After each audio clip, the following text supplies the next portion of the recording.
चलिए, आप सभी का एक बार फिर से स्वागत है साध्य पीएससी अकेडमी में। और सभी स्टूडेंट को गुड मॉर्निंग। जितने भी साथी हमारे साथ जुड़ने वाले हैं, जुड़ चुके हैं, तो आप सभी से रिक्वेस्ट है कि ऑडियो वीडियो को एक बार चेक करेंगे, बताएंगे दोनों चीज़ें अगर सही से आ रही है तो फिर, और किसी चीज़ में दिक्कत होगा तो उसको भी जल्दी से बताएंगे ताकि क्लास को हम स्टार्ट कर सके बिना देरी के। चलिए, जितने भी साथी हैं, और थंबनेल से आप सभी को पता चल गया होगा कि सीएमओ का जो प्रीवियस ईयर क्वेश्चन है, जो पेपर हुआ था 2018 में, उससे संबंधित जो प्रश्न पेपर है उस पर हम चर्चा करेंगे और जानने का प्रयास करेंगे कि कौन कौन से क्वेश्चन आए थे, कैसे कैसे क्वेश्चन आए थे, ताकि आपको आगामी तैयारी में एक बेस बने कि किस प्रकार से तैयारी करने। वैसे कल मैंने आप सबको बता दिया था कि कैसे क्वेश्चन आए हैं, कहाँ से ज़्यादा क्वेश्चन आए हैं और कौन कौन से पोर्शन से क्वेश्चन आने की संभावनाएं ज़्यादा है। चलिए, जितने भी साथी जुड़ेंगे बताएंगे एक बार। चलो, तो क्लास को आगे बढ़ाते हैं और देखेंगे। और यहाँ पर जैसा कि दो पार्ट में होगा, एक पार्ट 1 रहेगा जिसमें भारत का सामान्य ज्ञान और उसमें कुछ नए नए अधिनियम जो कल मैंने आपको बताए थे वो शामिल रहेंगे, उससे संबंधित क्वेश्चन। और दूसरा जो पार्ट है उसमें शामिल रहेगा छत्तीसगढ़ का सामान्य अध्ययन। ठीक है, चलो तो देखते हैं यहाँ पर। तो पहला जो क्वेश्चन है, यहाँ पर मैं ज़्यादा ब्रीफ नहीं करूँगा, ज़्यादा आपको आंसर यहाँ पर आंसर बस बताऊंगा, ज़्यादा ब्रीफिंग नहीं करूँगा, क्योंकि 150 क्वेश्चन है और 150 क्वेश्चन में सब चीज़ मैं बताते हुए चले जाऊँगा तो बहुत टाइम लग जाएगा। तो मैं यहाँ पर आंसर बताते हुए चलूँगा, आपको पता चल जाएगा एक बार कि क्वेश्चन कैसे आए हैं। ठीक है, तो ज़्यादा आंसर पे हम फोकस करेंगे और ब्रीफिंग ज़्यादा नहीं करेंगे। चलिए, तो पहला क्वेश्चन है भू राजस्व संहिता की धारा 29 के अंतर्गत राजस्व मामलों के एक जिले से अन्य जिले में अंतरित करने के लिए कौन सक्षम है। तो पूछ रहा है कि जो भू राजस्व संबंधित जो धारा 29 है, ठीक है, राजस्व मामलों को यहाँ पर दूसरे जिले में, एक जिले से दूसरे जिले में अंतरित करने के लिए कौन सक्षम अधिकारी है, कौन सक्षम है, इसके बारे में पूछ रहा है। ठीक है, तो उसके बारे में हमको बताना है। और मैं जो भी आंसर बताऊंगा वो मॉडल आंसर जो पीएससी ने दिए थे उसके बेसिस पढ़ाऊँगा। कुछ चीज़ें आपको ये सही है लग सकता है, लेकिन जो रियल आंसर लिया है उसको मैं आपको बताते हुए चलूँगा। ठीक है, तो इसका जो आंसर यहाँ पर आएगा, एक का बी आएगा। ठीक है, एक का यहाँ पर बी आएगा, राजस्व मंडल। तो पहला क्वेश्चन का आंसर आ जाएगा ऑप्शन नंबर बी, राजस्व मंडल यहाँ पर सक्षम है। ठीक है, धारा 29 के अंतर्गत राजस्व मामलों को एक जिले से दूसरे जिले में अंतरित करने के लिए, ये पहला क्वेश्चन का आंसर था। ठीक है, जो किससे आया है, भू राजस्व संहिता से आया है। ठीक है, चलिए दूसरा क्वेश्चन यहाँ पर आईपीसी से संबंधित है, भारतीय दंड संहिता। तो भारतीय दंड संहिता की कौन सी धारा हत्या को परिभाषित करती है, पूछा गया। ठीक है, अब भारतीय दंड संहिता के स्थान पर आप सभी को पता होना चाहिए कि बीएनएस भारतीय न्याय संहिता आ चुका है। तो उस समय ये 2018 में हुआ था, तो इससे संबंधित क्वेश्चन पूछे गए थे। भारतीय दंड संहिता की कौन सी धारा हत्या को परिभाषित करती है। ठीक है, तो इसका जो आंसर यहाँ पर आ जाएगा बी आएगा, ऑप्शन नंबर बी, धारा नंबर 300 है जो हत्या को परिभाषित करती है। इसको आपको देखना है। ठीक है, चलिए, ये दूसरा क्वेश्चन है। अब तीसरे क्वेश्चन की तरफ हम जाएंगे। तीसरा क्वेश्चन आप पढ़ेंगे, एक व्यक्ति स्वयं कोई अपराध कारित नहीं करता है, वह अन्य व्यक्ति की मदद या सहायता करता है, वह दोषी है। ठीक है, तो ऑप्शन नंबर ए है दुष्प्रेषण का, ऑप्शन नंबर बी है षड्यंत्र का, ऑप्शन नंबर सी है उद्दीपन का, और ऑप्शन नंबर डी है इनमें से कोई नहीं। तो इसका जो आंसर यहाँ पर आएगा 3 का ए आ जाएगा, दुष्प्रेषण। 3 का यहाँ पर ए आ जाएगा, दुष्प्रेषण। ये तीसरे नंबर है का क्वेश्चन है, इसका आंसर आ जाएगा दुष्प्रेषण। ठीक है, चौथा नंबर का क्वेश्चन आप सभी पढ़ेंगे, ये भी पूछा गया है भू राजस्व संहिता 1959 से संबंधित। तो भू राजस्व संहिता 1959 के परिभाषा के अनुसार निम्न में से कौन राजस्व अधिकारी नहीं है। Option A commissioner, option B है कलेक्टर, ऑप्शन सी है बंदोबस्त अधिकारी, और ऑप्शन डी है अध्यक्ष राजस्व मंडल। तो पूछा गया है भू राजस्व संहिता 1959 की परिभाषा के अनुसार निम्न में से कौन सा राजस्व अधिकारी नहीं है। कौन सा राजस्व अधिकारी नहीं है ये आपको बताना था। तो ऑप्शन ए है commissioner, option B collector, option C है बंदोबस्त अधिकारी, और ऑप्शन डी है अध्यक्ष राजस्व मंडल। ठीक है, तो इसका आंसर यहाँ पर आ जाएगा चौथा का डी, कौन सा राजस्व अधिकारी नहीं है। ठीक है, तो ये सभी जो हम देख रहे हैं चारों क्वेश्चन, उसमें से हमने देखा कि दो जो क्वेश्चन हैं वो भू राजस्व संहिता से आए हैं, और 2 जो क्वेश्चन है हम देखेंगे यहाँ पर आईपीसी से आए, ठीक है, भारतीय दंड संहिता से आया हुआ, ठीक है, ये हमको देखना है। चलिए अब हम जाते हैं यहाँ पर 5वें नंबर के क्वेश्चन। तो 5वें नंबर का क्वेश्चन आप सभी पढ़ेंगे। 5वें नंबर का क्वेश्चन यहाँ पर आ जाएगा संपत्ति अंतरण अधिनियम, ठीक है। कल मैंने चर्चा किया था संपत्ति अंतरण अधिनियम से भी 2 क्वेश्चन आए हैं 2018 में। तो यहाँ पर आप ध्यान देंगे संपत्ति अंतरण अधिनियम 1882 की कौन सी धारा मौखिक अंतरण से संबंधित है? धारा 5, धारा 7, धारा 8, धारा 9, ठीक है। तो 5वें नंबर का आंसर यहाँ पर आ जाएगा डी, ठीक है, डी आ जाएगा धारा 9, ठीक है। चलिए संपत्ति अंतरण अधिनियम से संबंधित एक क्वेश्चन था और पूछा गया था, तो इसका आंसर आप लगाएंगे डी। चलिए अब देखते हैं छठवां। तो छठवां जो क्वेश्चन यहाँ पर आ रहा है इतिहास से संबंधित है। निम्नलिखित में से किस उपनिषद में वाजपेय यज्ञ की क्रियाओं से के संबंध में उल्लेख किया गया है? क्वेश्चन 6 है, निम्नलिखित में से किस उपनिषद में वाजपेय यज्ञ की क्रियाओं के संबंध में उल्लेख किया गया है? ठीक है, ऑप्शन ए है ऐतरेय उपनिषद, ऑप्शन बी है तैत्तिरीय उपनिषद, ऑप्शन सी है छांदोग्य उपनिषद और ऑप्शन डी है बृहदारण्यक उपनिषद। ये भारतीय इतिहास से संबंधित क्वेश्चन है। कल मैंने आपको बताया था कि भारतीय इतिहास से 8 से 9 क्वेश्चन आए थे इसी में, तो उसी में आपको यहाँ पर बताना था। तो यहाँ पर जो 6वें नंबर का क्वेश्चन है उसका आंसर आ जाएगा बृहदारण्यक उपनिषद, ठीक है, कि इस उपनिषद में वाजपेय यज्ञ की क्रियाओं का संबंध में उल्लेख किया गया है, ठीक है, ये हमको देखना था। चलिए अब हम देखते हैं 7वें और 8वें क्वेश्चन को। 7वां और 8वां क्वेश्चन आप सबके सामने है। चलिए 7वां क्वेश्चन आपको पूछ रहा है, ये भी इतिहास से संबंधित है और मध्यकालीन इतिहास से संबंधित है, शायद दिल्ली सल्तनत से, ठीक है। चलिए निम्नलिखित कथन को पढ़ना है हमको। पहला कथन बोल रहा है मध्यकाल में उलेमाओं ने दिल्ली के सुल्तानों की प्रतिष्ठा को बढ़ाया। दूसरा कथन है वे सुल्तान को ईश्वर के समान समझते थे।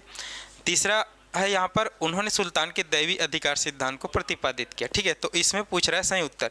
इन तीनों में से जो तीनों टर्म दिए गए हैं उन तीनों टर्म में कौन कौन से सही हैं? ऑप्शन ए है क्या तीनों सही हैं, ऑप्शन बी 1 और 2 सही हैं, ऑप्शन सी 2, 3 है और ऑप्शन डी है 1, 3 सही है, ठीक है। तो ये जो हमारा मध्यकालीन भारत के इतिहास आता है जिसमें दिल्ली सल्तनत है उससे संबंधित है इतिहास से, ठीक है। तो इसका जो आंसर यहाँ पर आ जाएगा 7वें नंबर का डी आएगा। कौन सा आ जाएगा? डी। और डी में क्या दिया गया है? 1 और 3 सही है, ठीक है। तो ये आपको देखना है 1 नंबर का और ये तीसरे नंबर का, ये सही है, ठीक है। चलिए अब हम जाते हैं नेक्स्ट क्वेश्चन। तो नेक्स्ट क्वेश्चन भी यहाँ पर 8वें नंबर का है और ये है संपत्ति अंतरण अधिनियम 1882 की कौन सी धारा कपटपूर्ण अंतरण को वर्जित करती है, ठीक है। तो ये भी संपत्ति अंतरण अधिनियम 1882 से संबंधित है जिसमें पूछा गया है कि कपटपूर्ण अंतरण को वर्जित करती है।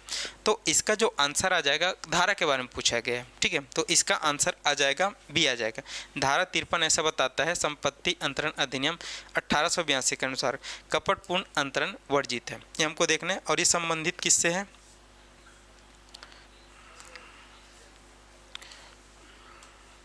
ये संबंधित है धारा 53 से, ठीक है। चलिए तो ये है 8वें नंबर का क्वेश्चन। अब हम जाते हैं 9वें नंबर।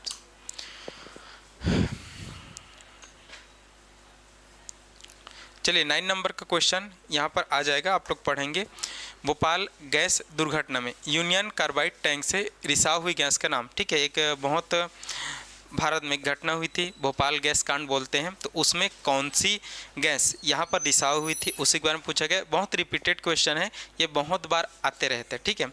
तो इसको बताने की ज़रूरत नहीं। इसमें यहाँ पर आ जाएगा ऑप्शन नंबर 9 का, क्वेश्चन नंबर 9 का ऑप्शन ए है मिथाइल आइसोसाइनाइड, ठीक है। ये बहुत रिपीटेड क्वेश्चन ये आते ही रहता है, तो इसमें भी आया था। अब जाएंगे 10वें नंबर।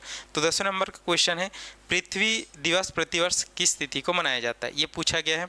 तो ये भी क्वेश्चन बहुत ज़्यादा रिपीट होता रहता है व्यापम के एग्ज़ाम में, एसएससी के एग्ज़ाम में, रेलवे के एग्ज़ाम में और पीएससी ने भी इसको रिपीट किया है। पृथ्वी दिवस प्रति वर्ष किस तिथि को मनाया जाता है? तो आप सभी को पता होना चाहिए कि ये यहाँ पर 22 अप्रैल को मनाया जाता है, ठीक है। 22 अप्रैल को प्रतिवर्ष पृथ्वी दिवस मनाया जाता है, ये भी पूछा गया है। इजी क्वेश्चन है। और 11वें नंबर का क्वेश्चन है फ्लोराइड जो कि फ्लोरोसिस का कारण है, पाया जाता है, ये पूछा गया है। फ्लोराइड जो कि फ्लोरोसिस का कारण है, पाया जाता है। तो पूछा गया है कि जो फ्लोराइड है, जो एक बीमारी फ्लोरोसिस का कारण है, वो किस में पाया जाता है। ऑप्शन नंबर ए खाद्य तेल में, ऑप्शन नंबर बी हवा में, ऑप्शन नंबर सी नदी का पानी, और ऑप्शन नंबर डी। तो इसका जो आंसर आ जाएगा ऑप्शन नंबर डी, भूमिगत जल स्रोत से। तो ये भी इजी क्वेश्चन है, ये भी यहाँ पर होते रहता है रिपीट। चलिए अब हम जाते हैं 12वें नंबर और 13वें नंबर का क्वेश्चन। तो 12वें नंबर का जो क्वेश्चन है वो यहाँ पर आ जाएगा, सबसे अधिक परिसंकटमय अवशिष्ट है, सबसे अधिक परिसंकटमय अवशिष्ट है।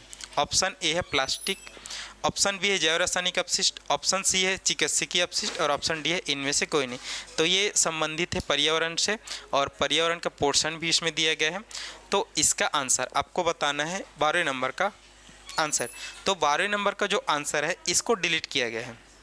क्या किया गया है, जो CGPSC है इसको डिलीट किया गया था, ठीक है। इसमें वाद विवाद हुआ बहुत ज़्यादा, तो इसको डिलीट किया गया था। तो इसका आंसर वो बताया नहीं, तो हम भी इसको नहीं देते हैं, ठीक है।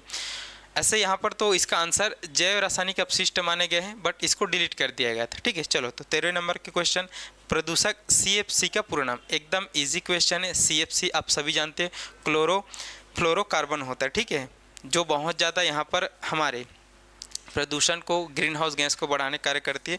तो प्रदूषक CFC का पूरा नाम क्लोरोफ्लोरोकार्बन, एकदम इजी क्वेश्चन है, ऐसे क्वेश्चन भी आए हैं। चलिए नेक्स्ट हम जाते हैं। तो नेक्स्ट क्वेश्चन यहाँ पर हम स्टार्ट करेंगे 14 और 15 से। तो 14 नंबर का जो क्वेश्चन है आपको पूछ रहा है कि विक्रम साराभाई अंतरिक्ष केंद्र स्थित है, एकदम इजी क्वेश्चन था जो हम सभी जानते हैं, इसरो, ठीक है। तो विक्रम साराभाई अंतरिक्ष केंद्र कहाँ पे स्थित है, उसके जगह को पूछा है। तो इसको हम बचपन से ही पढ़ते आते हैं, तो बहुत इजी क्वेश्चन है। इसका आंसर आ जाएगा ऑप्शन नंबर है तिरुवनंतपुरम में, ठीक है, एकदम इजी क्वेश्चन, ये भी बहुत ज़्यादा रिपीट होते ही रहता है। चलिए अब जाते हैं 15। तो 15 नंबर का जो क्वेश्चन है वो संगणक निकाय निम्नलिखित में से किस नंबर अंक सिस्टम प्रणाली पर कार्य करता है। संगणक निकाय निम्नलिखित में से किस नंबर अंक सिस्टम प्रणाली पर कार्य करते हैं, इसको यहाँ पर बताया गया। तो इसमें आ जाएगा ऑप्शन नंबर सी द्विअंगी, ऑप्शन नंबर सी द्विअंगी, ये कंप्यूटर से संबंधित है। तो ऑप्शन नंबर सी आ जाएगा द्विअंगी, ठीक है। चलिए अब जो 16 नंबर का क्वेश्चन है, 16 और 17 में हम जाते हैं।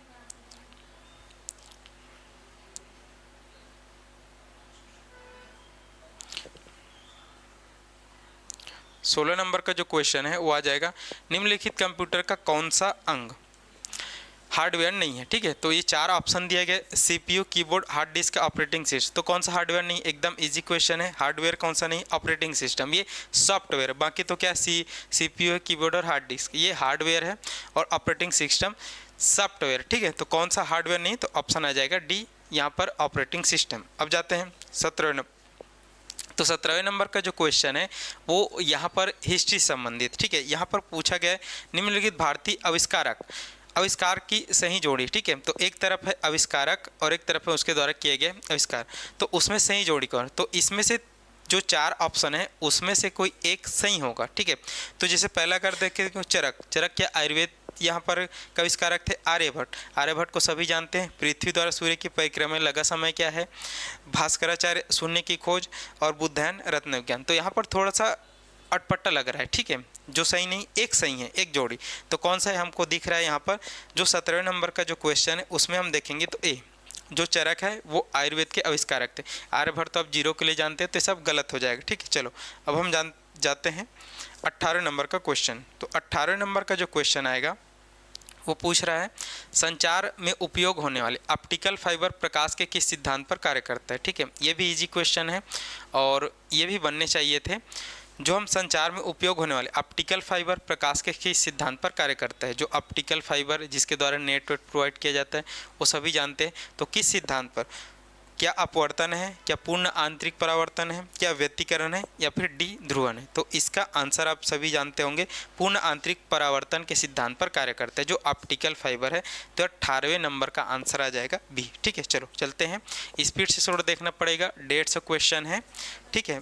कुछ क्वेश्चन बहुत ज़्यादा इजी हैं और कुछ क्वेश्चन जो अभी आने वाले हैं वो बहुत हार्ड भी लगेंगे अपने को, जो कि इससे संबंधित रहेगा, संविधान से, नगर पालिका परिषद से, तो वो बहुत कठिन भी रहेगा, ठीक है। चलो तो यहाँ पर जो 19 नंबर का क्वेश्चन है, राष्ट्रीय बीज नीति की घोषणा किस वर्ष हुई थी? तो उस समय करंट अफेयर्स टाइप के था, तो राष्ट्रीय जो बीज नीति की घोषणा हुई थी वो वर्ष 2002 में हुई थी, तो इसका आंसर आ जाएगा बी, 19 का आंसर आ जाएगा वर्ष 2002। भूरी क्रांति का संबंध, तो हम कृषि में हम विभिन्न प्रकार की क्रांति पढ़ते हैं, जैसे श्वेत क्रांति हो गया, हरित क्रांति हो गया, नीली क्रांति हो गया, तो इसमें पूछा गया भूरी क्रांति। तो भूरी क्रांति का संबंध है उर्वरक या फिर खाद उत्पादन से, ये हमको बताना था। ठीक है, तो ये भी इजी क्वेश्चन, यहाँ से क्वेश्चन आते रहते, रिपीट होते ही रहते हैं। ठीक है, चलिए 21 में जाएंगे। तो 21 पूछ रहा है, विश्व व्यापार संगठन के अंतर्गत कृषि सब्सिडी जो न्यूनतम अथवा व्यापार में व्यवधान का कारण नहीं है, किस बॉक्स के अंतर्गत रखे? ये थोड़ा टफ क्वेश्चन था, ये थोड़ा कौन सा क्वेश्चन था? टफ क्वेश्चन था, इसके लिए थोड़ा ज़्यादा डीप नॉलेज की हमको जरूरत पड़ती। तो इसका आंसर जो आ जाएगा डी आएगा। 21 का जो आंसर यहाँ पर आएगा डी आएगा, हरी बॉक्स। ठीक है, हरे संदूक, ये हमको देखना है। चलिए अब जाएंगे 22 नंबर का क्वेश्चन। 22 नंबर का क्वेश्चन इकोनॉमिक्स से संबंधित है। वर्ष 1991 के आर्थिक संकट के लिए, वर्ष 1991 के आर्थिक संकट के लिए निम्न में से किसे एक कारण के रूप में उद्धृत किया जा सकता है? यहाँ पर 4 टर्म दिए गए हैं। पहला, बाह्य ऋण का उच्च स्तर, विदेशी विनिमय कोष का उच्च स्तर, राजनीतिक अस्थिरता, भारत की आयात प्रतिस्थापन नीति। ठीक है, तो आप सभी को पता होगा, इकोनॉमिक्स आप पढ़ते होंगे, तो भारत में 1991 में आर्थिक संकट आया था। उसी आर्थिक संकट से निपटने के लिए हम एलपीजी लाएंगे। ठीक है, तो उसके बाद फिर भारत एक बंद अर्थव्यवस्था से ओपन अर्थव्यवस्था होगी। तो उसी का कारण पूछ रहा है कि आर्थिक संकट में निम्नलिखित में से इनमें से कौन सा कारण लिखा जा सकता है? तो आपको बताना है। ऑप्शन है 1 2, बी केवल 1, सी 2 4 और डी 2 3। तो ये भी हम अगर पढ़े हैं इकोनॉमी पॉलिसी तो बहुत इजी पड़ेगा। तो 22 नंबर का जो आंसर आ जाएगा बी आएगा, केवल एक क्या आ गया? बाह्य ऋण का उच्च स्तर, कि हमारे पास जो बाहर से हम ऋण लेते थे वो बहुत उच्च स्तर पर चला गया था। ठीक है, ये इसका कारण है। चलिए, तो ये है 22 का। अब हम जाएंगे 23। देखो, तो अब यहाँ पर थोड़ा बड़े बड़े क्वेश्चन आएंगे, तो 23 पढ़ने का प्रयास करते हैं। मैंने बताया था कि मैं ब्रीफ तो नहीं कर पाऊंगा क्योंकि क्वेश्चन की संख्या बहुत, आपको समझाने के लिए हम यहाँ पर प्रीवियस ईयर क्वेश्चन लाए हैं, फिर आगे हम इसकी जब पढ़ेंगे तो बहुत चर्चा करेंगे। चलिए, तो देखते हैं यहाँ पर 23 नंबर का क्वेश्चन, नगर पालिका परिषद के विषय में क्या सही नहीं है? आपको ध्यान दे रहे हैं सही नहीं पर। ठीक है, क्या सही नहीं है नगर पालिका परिषद के विषय में? मैं पढ़ देता हूँ, फिर हम चयन करेंगे। ठीक है, ऑप्शन ए बोलता है इसकी न्यूनतम और अधिकतम संख्या, सदस्य संख्या 15 से 30 हो सकती है। इसकी न्यूनतम अधिकतम संख्या 15-40 हो सकती है। परिषद का अध्यक्ष पार्षदों द्वारा चुना जाता है। परिषद में 3 सदस्य राज्य शासन द्वारा मनोनीत किए जाते हैं। प्रत्येक व्यक्ति जो 21 वर्ष से कम आयु का नहीं अध्यक्ष का चुनाव लड़ सकता है। एक व्यक्ति पार्षद और अध्यक्ष का चुनाव एक साथ लड़ सकता है। इतने हमारे पास पॉइंट्स है। अब इस पॉइंट्स में हमको सही नहीं है उसको हमको देखना है। तो ये 4 हमारे पास ऑप्शन है, 4 ऑप्शन का सेट है। तो पहले तो हमको देखना पड़ेगा।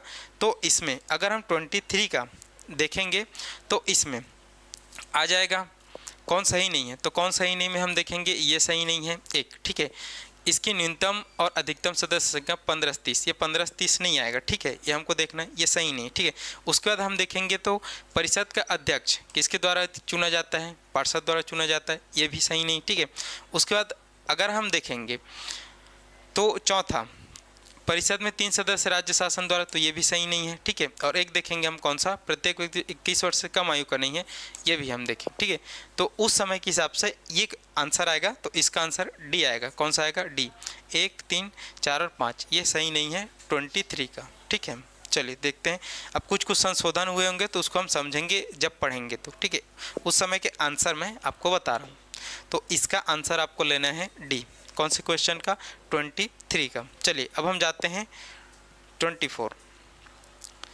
तो प्रश्न संख्या 24 और 24 संबंधित है आपके संविधान से। भारत एक गणराज्य है, भारत एक गणराज्य है, भारत एक रिपब्लिक स्टेट है, उसके बारे में तर्क बताना है। यहाँ पर पहला है शासन का स्वरूप लोकतांत्रिक है, डेमोक्रेसी। शासन का स्वरूप संसदीय है, पार्लियामेंट्री सिस्टम है। राष्ट्रपति का पद निर्वाचित है, राष्ट्रपति का कार्यकाल निश्चित है। शासन में से कोई भी पद वंशानुगत नहीं है। भारत एक गणराज्य है, ध्यान देंगे इस पर आपको देना है। भारत एक गणराज्य है, इन 5 पॉइंट में से किस किस बेसिस पर गणराज्य ऐसा हम कर सकते हैं। ठीक है, तो अगर हम देखेंगे तो इसमें सही आंसर आना चाहिए कि राष्ट्रपति के पद निर्वाचित है, मनोनीत बिल्कुल नहीं है, ठीक है। अगर गणराज्य नहीं रहता तो मनोनीत रहता, ठीक है। अगर हम राष्ट्रपति का कार्यकाल भी निश्चित है कि उसको हटाया नहीं जा सकता, ऐसा वाला बात भी नहीं है। और एक आ जाएगा शासन में कोई पद वंशानुगत नहीं है, ठीक है। तो जहाँ पर पद वंशानुगत नहीं रहता है वहीं पर गणराज्य रहता है, गणतंत्र रहता है, ये हमको देखना है। तो इसका आंसर आएगा 3, 4, 5, तो ये आएगा सी, 3, 4, 5। ये हम देखेंगे भारत एक गणराज्य। ये बहुत अच्छा क्वेश्चन है, उस समय के लिए टफ हो सकता है, ठीक है। चलो अब पढ़ते हैं आगे। आगे हम देखेंगे 25 से। चलिए, तो 25 में यहाँ पर ये 1857 की क्रांति से संबंधित पूछा गया है कि 1857 में लखनऊ में हुए विद्रोह को दबाने का प्रयास निम्नलिखित ब्रिटिश सेनापतियों ने किया था। तो 1857 की जो क्रांति हुई थी आप सभी जानते हैं, तो उसमें से कौन कौन से ब्रिटिश सेनापतियों ने उस विद्रोह को दबाने का काम किया था, उनके आपको नाम बताने। हु व्हीलर है, हेवलॉक है, आउट्रम है, कालिन कैंपवेल है।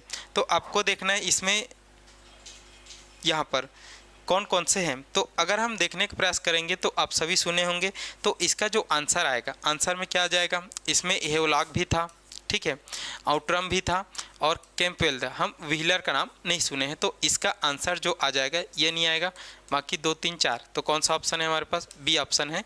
तो इसमें 25 का भी आ जाएगा, ये हमको देखना है। चलिए 26 में जाते हैं। तो 26 में निम्नलिखित किस क्रांतिकारी संगठन ने 8 अप्रैल 1929 को दिल्ली की केंद्रीय असेंबली, बहुत एक केस है जिसमें भगत सिंह संबंधित थे, तो दिल्ली की केंद्रीय असेंबली में बम फेंका था। तो इसमें आ जाएगा यहाँ पर हिंदुस्तान रिपब्लिकन आर्मी, HSRA जिसको हम बोलते थे वो है, ठीक है, जिसका नेतृत्व यहाँ पर भगत सिंह और चंद्रशेखर आज़ाद मिलकर करते थे। तो उन्होंने ही 8 अप्रैल 1929 को केंद्रीय असेंबली में बम फेंका था, ठीक है। ये हमको देखना है बटुकेश्वर दत्त के साथ।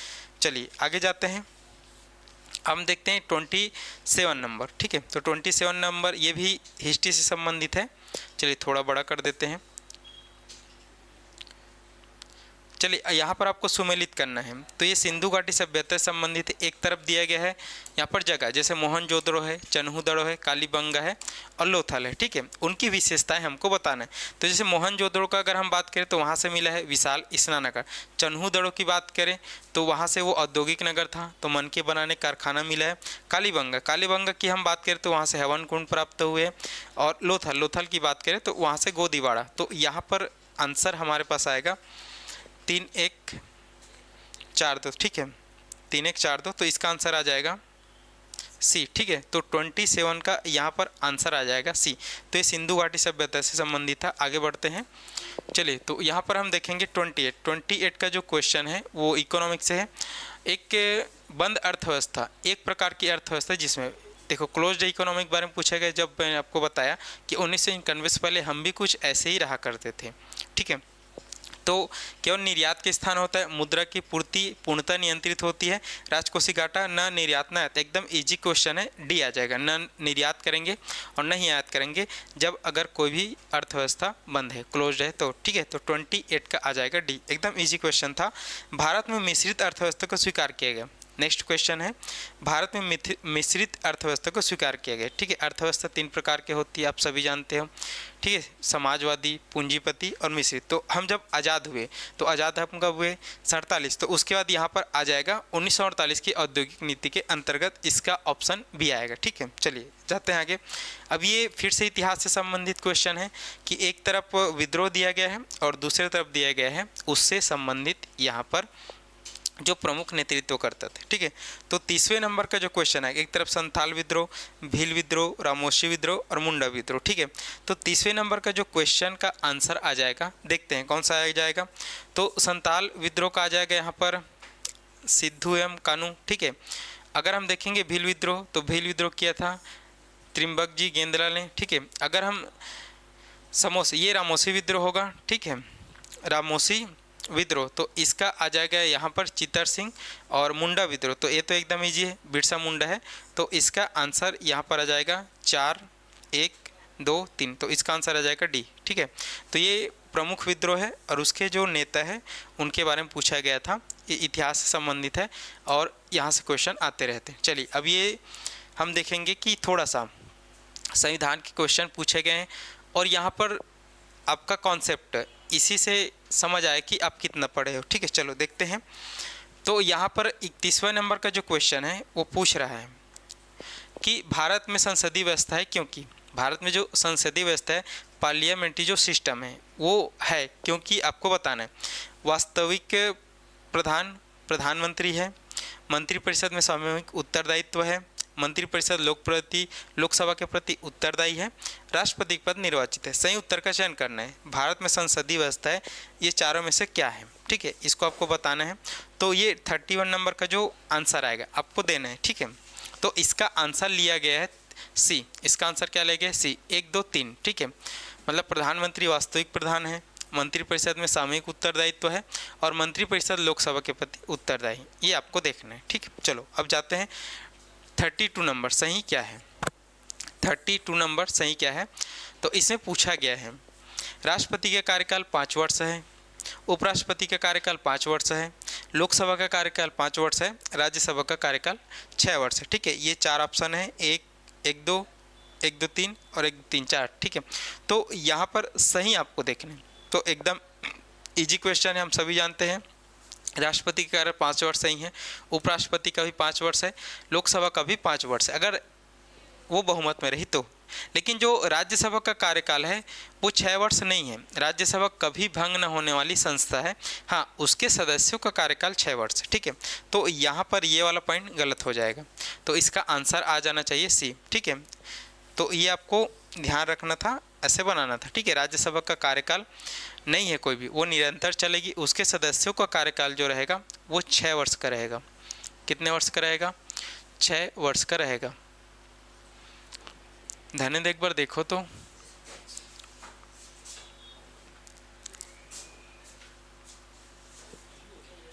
हाँ ठीक हो गया।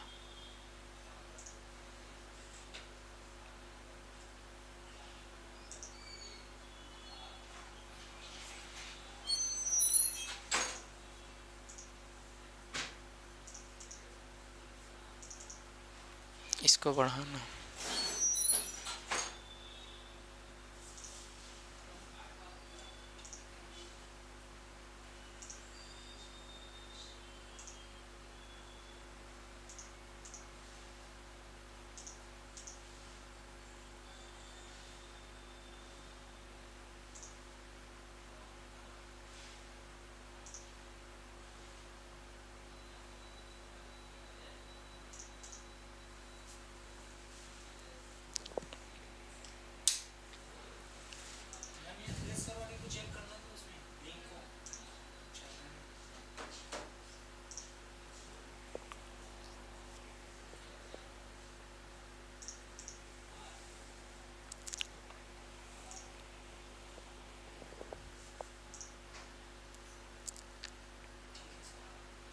ठीक, चलो कंटिन्यू करते हैं। थोड़ा सा कुछ सिस्टम के कारण से रुक गया था क्लास।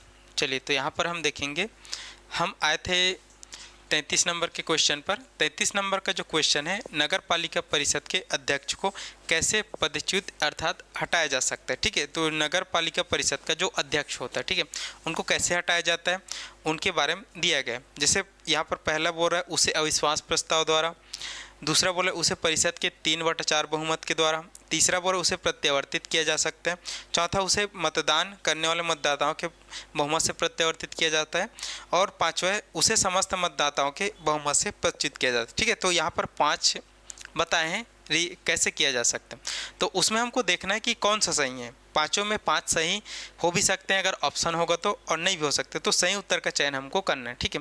तो यहाँ पर जो 33 नंबर का जो आंसर आ जाएगा देखते हैं। तो आंसर यहाँ पर देखना है, तो इसमें हम देखेंगे ये राइट, ठीक है, उसे प्रत्यावर्तित किया जा सकता है और उसे मतदान करने वाले मतदाताओं के बहुमत से प्रत्यावर्तित किया जा सकता है, ठीक है। तो नगर पालिका परिषद के अध्यक्ष को ये हमको देखना है सही उत्तर। तो सही उत्तर में यहाँ पर ये दोनों आ जाएगा 33, यही लिया गया है ऑप्शन नंबर यहाँ पर 33 का ऑप्शन नंबर आ जाएगा सी, ठीक है, 3 और 4 के द्वारा। चलिए आगे बढ़ते हैं, ये 33 हो गया। चलिए 34 है, यदि ग्राम पंचायत की ग्राम सभाओं के मध्य मतभेद हो तो उस विषय पर निर्णय एकदम इजी है। उस विषय पर निर्णय कौन करेगा? न तो ग्राम पंचायत करेगा, न तो जनपद पंचायत करेगा और न ही सरपंच करेगा। कौन करेगा? ऑप्शन नंबर सी, ग्राम सभा का संयुक्त सम्मेलन। जब दो ग्राम सभाओं का यहाँ पर मतभेद होता है तो फिर उनको संयुक्त सम्मेलन से उसको सही किया जाता है। ठीक है, चलिए अब एक और क्वेश्चन आएगा 35 नंबर का जो क्वेश्चन है वो एक ग्राम पंचायत के लिए चुनाव 10 जनवरी 2016 को हुआ। इसका प्रथम सम्मेलन 24 जनवरी 2016 को आयोजित किया गया। इसके बाद कुछ अनियमितताओं के कारण ग्राम पंचायत 10 अक्टूबर 2018 को विघटित कर दिया गया। नई ग्राम पंचायत के लिए चुनाव 12 दिसंबर 2018 को हुआ। नई ग्राम पंचायत का प्रथम सम्मेलन 27 दिसंबर 2018 को आयोजित किया गया। इस नवगठित ग्राम पंचायत की अवधि क्या होगी? मतलब ये पूछ रहा है ग्राम पंचायत के चुनाव से संबंधित। ठीक है, तो ग्राम पंचायत का चुनाव कब हुआ था? 2016 में हुआ था। प्रथम जो बैठक है कब हुआ था? प्रथम जो बैठक हुआ था 10 जनवरी को संपन्न। इसका प्रथम सम्मेलन 24 जनवरी को हुआ था। ठीक है, तो 24 जनवरी को हुआ था। उसके बाद किसी कारण से यहाँ पर डिक्लाइन हो गया और फिर नया चुनाव हुआ। अब ये पूछ रहा है कि जो नया चुनाव हुआ है तो उसका कार्यकाल कब तक रहता है? तो आपको पता है कि जब भी ग्राम पंचायत में जो चुनाव होता है उसका कार्यकाल कितने वर्ष का रहता है? प्रथम सम्मेलन से 5 वर्ष तक रहता है। भले उस दौरान चुनाव और हो जाए, कोई और दूसरा बन जाए, तो आपको देखना है कि इसका जो रहेगा प्रथम सम्मेलन कब हुआ था? 24 जनवरी 2016। तो उसमें 5 वर्ष जोड़ दो तो 16 में 5 जोड़ोगे तो 21 आएगा और यहाँ पर 24 जनवरी 2021। तो इस चीज़ को आपको ध्यान पर रखना। थोड़ा सा टेस्ट करने का प्रयास किया है कि आपने सही से पढ़ा है कि नहीं पढ़ा है। ठीक है, बहुत सारे बच्चे इसको मार देंगे 10 जनवरी 2016 से 10 जनवरी 2021 मार देंगे और शायद ये भी दिया भी है। तो प्रथम सम्मेलन से लिया जाता है। ठीक है, ये हमको ध्यान पे रखना है। और यहाँ पर ये भी ध्यान रखना कि अगर दूसरा चुनाव हुआ तो उसके भी प्रथम सम्मेलन से नहीं ले, जो पहली बार ही हुआ है उससे लेना रहता है। ठीक है, चलिए यहाँ पर 36 नंबर का हम देखेंगे। यदि ग्राम पंचायत में सरपंच का चुनाव लंबित है तो क्या होगा? ठीक है, यदि कोई ग्राम पंचायत सरपंच का चुनाव लंबित है, नहीं हो रहा है, तो क्या होगा यहाँ पर बोला गया है। तो ऑप्शन ए है पंच अपने में से कार्यकारी सरपंच का चुनाव करेंगे। ऑप्शन बी वरिष्ठतम पंच कार्यकारी सरपंच के रूप में रहेगा।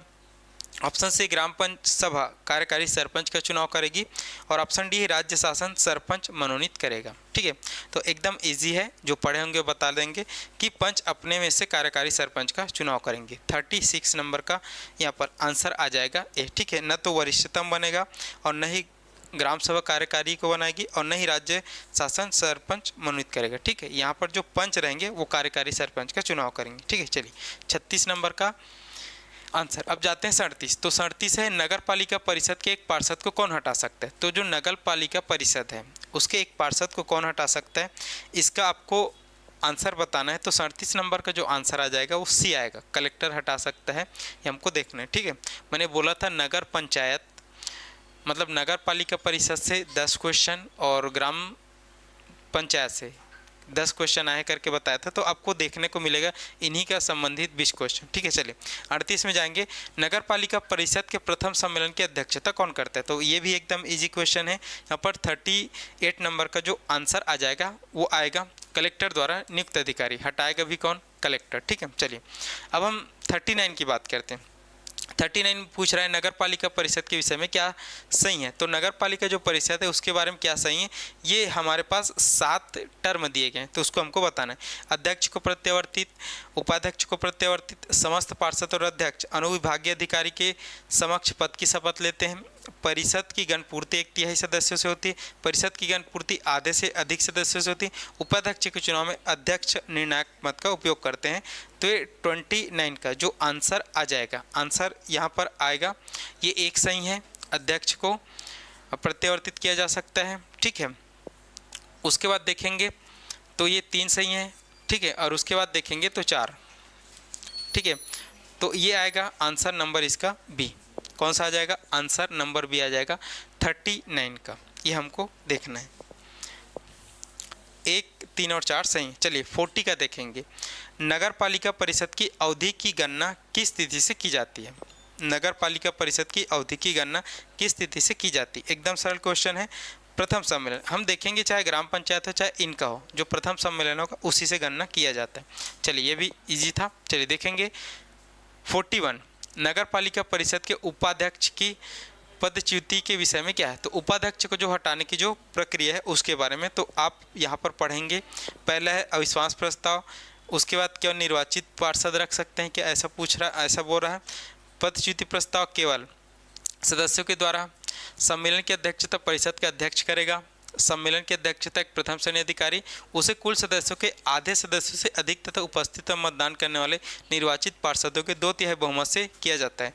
7वां, उसे 3/4 बहुमत से किया जाता है। तो आपको बताना है कि नगर पालिका परिषद के उपाध्यक्ष ध्यान रखेंगे, उसके विषय में ये सब दिया गया है। तो यहाँ पर 41 का जो आंसर हमारे पास आएगा वो आंसर यहाँ पर सी आएगा। क्या आएगा? सी। ठीक है, 1, 2, 5 और 7 6 सही है। ठीक है, 1, 2, 5 और 6 सही है। ठीक है, इससे किया जाता है। ठीक है, चलो ध्यान रखेंगे, आप लोग एक बार और पढ़ लेंगे। चलिए, नगर पालिका परिषद के सपरिषद अध्यक्ष के विषय में सही क्या है? 42, नगर पालिका परिषद के सपरिषद के अध्यक्ष के विषय में सही क्या है? ठीक है, तो एक है, इसमें अध्यक्ष और 7 पार्षद होते हैं, सदस्य परिषद द्वारा चुने जाते हैं, सदस्य अध्यक्ष के प्रसाद पर्यंत अपने पद पर रहते हैं, अध्यक्ष इसका पदेन सभापति होता है और अध्यक्ष की अनुपस्थिति में उपाध्यक्ष इसकी बैठकों की अध्यक्षता करता है। ठीक है, तो इनको हमको देखना है। तो इनका जो आंसर आ जाएगा, एक आएगा, इसमें अध्यक्ष और 7 पार्षद होते हैं, सदस्य अध्यक्ष के प्रसाद पर्यंत पर बने रहते हैं और अध्यक्ष इसका पदेन सभापति होता है। ठीक है, तो ये परिषद के बारे में पूछा गया है। तो 1, 3 और 4। ठीक है, तो इसमें आ जाएगा सी। ठीक है, 42 के क्या आ जाएगा? सी आ जाएगा। ये आपको ध्यान पे रखना था। ठीक है, चलो थोड़ा कठिन है ये। चलिए अब जाएंगे हम, भारत में एक संघीय व्यवस्था है क्योंकि शक्तियों का विकेंद्रीकरण, भारत में संघीय व्यवस्था है क्यों है, इसके बारे में आपको बताना है। शक्तियों का विकेंद्रीकरण, राज्य सरकारों का अस्तित्व, लिखित और कठोर संविधान, राष्ट्रपति का निर्वाचित होना। ठीक है, चलिए तो इसमें हम देखने संघीय व्यवस्था है तो फिर इसमें आंसर आना चाहिए 1, 2, 3। ठीक है, तो ये आ जाएगा सी, शक्ति का विकेंद्रीकरण, राज्य सरकारों का अस्तित्व और लिखित और कठोर संविधान। तो 43 का जो आंसर आएगा वो भी सी ही आएगा। ठीक है, यहाँ पर राष्ट्रपति का निर्वाचित होना संघीय व्यवस्था को नहीं है। ठीक है, चलिए आगे देखते हैं। 44, तो 44 है, दल विभाजन के संदर्भ में क्या सुमेलित नहीं है, ये आपको बताना है। दल विभाजन के संबंध में क्या सुमेलित नहीं है, ये आपको बताना है। चलिए, खुशबू चंद्राकर जुड़ चुके हैं, आपको गुड मॉर्निंग।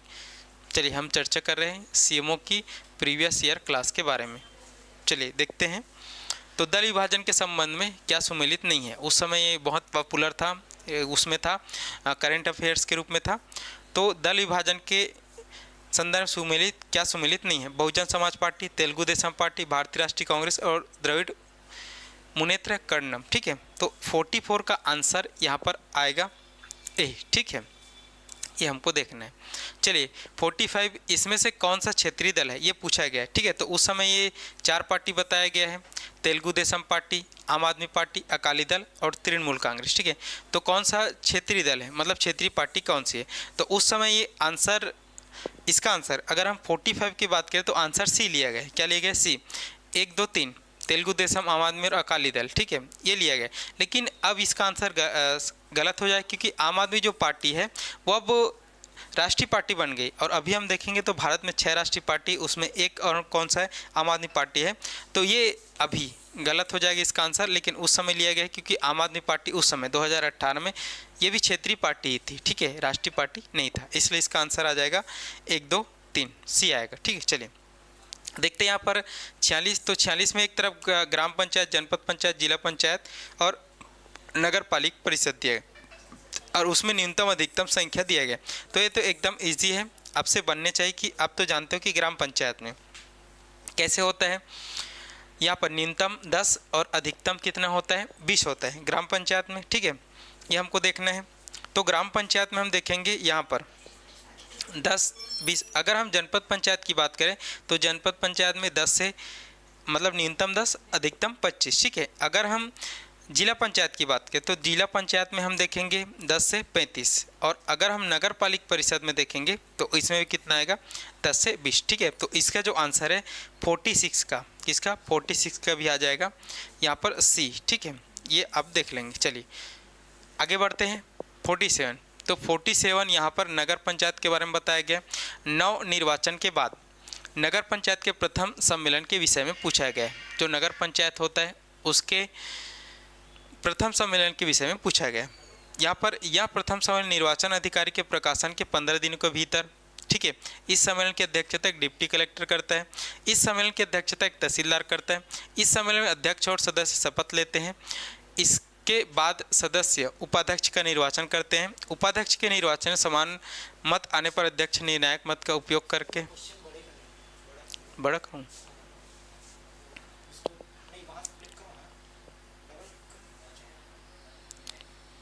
चल नहीं दिख रहा था, चलो चलिए देखते हैं। तो ये पूछा गया है और उपाध्यक्ष के निर्वाचन में समान मत आने पर अध्यक्ष निर्णायक मत का उपयोग कर सकता है। और सातवें, उपाध्यक्ष के निर्वाचन समान मत आने पर परिणाम का विनिश्चय लौट के। तो हमको जितना भी, चाहे ग्राम पंचायत हो, जनपद पंचायत हो, जिला पंचायत हो, चाहे नगर पालिक परिषद हो, नगर निगम हो, इसका जो प्रथम बैठक है उनको अच्छे से पढ़ना है। ये अभी पूछा गया है नगर पंचायत की कि प्रथम बैठक में क्या होता है। तो इतने सारे यहाँ पर जो पॉइंट्स दिए गए उसमें हमको देखना है कि कौन सा सही है। तो यहाँ पर 47 का अगर हम आंसर देखेंगे तो आंसर यहाँ पर आ जाएगा, ये सही है। इस सम्मेलन की अध्यक्षता एक तहसीलदार करता है, ठीक है। उसके बाद हम देखेंगे तो इस सम्मेलन अध्यक्ष और सदस्य शपथ लेते हैं, ये भी सही है। अगर हम देखेंगे तो इसके बाद सदस्य या उपाध्यक्ष का निर्वाचन करते हैं, ये भी सही है। और एक और हम देखेंगे तो उपाध्यक्ष के निर्वाचन में समान मत आने पर परिणाम का विनिश्चय लॉर्ड द्वारा किया जाता है। तो 3, 4, 5 और 7 यहाँ पर सही है, ठीक है। तो यहाँ पर आ जाएगा 3, 4, 5 और 7, ठीक है। तो ये आंसर लिया गया सी, ये नगर पंचायत के प्रथम सम्मेलन से संबंधित चीज़ें, ठीक है। चलिए आगे बढ़ते हैं।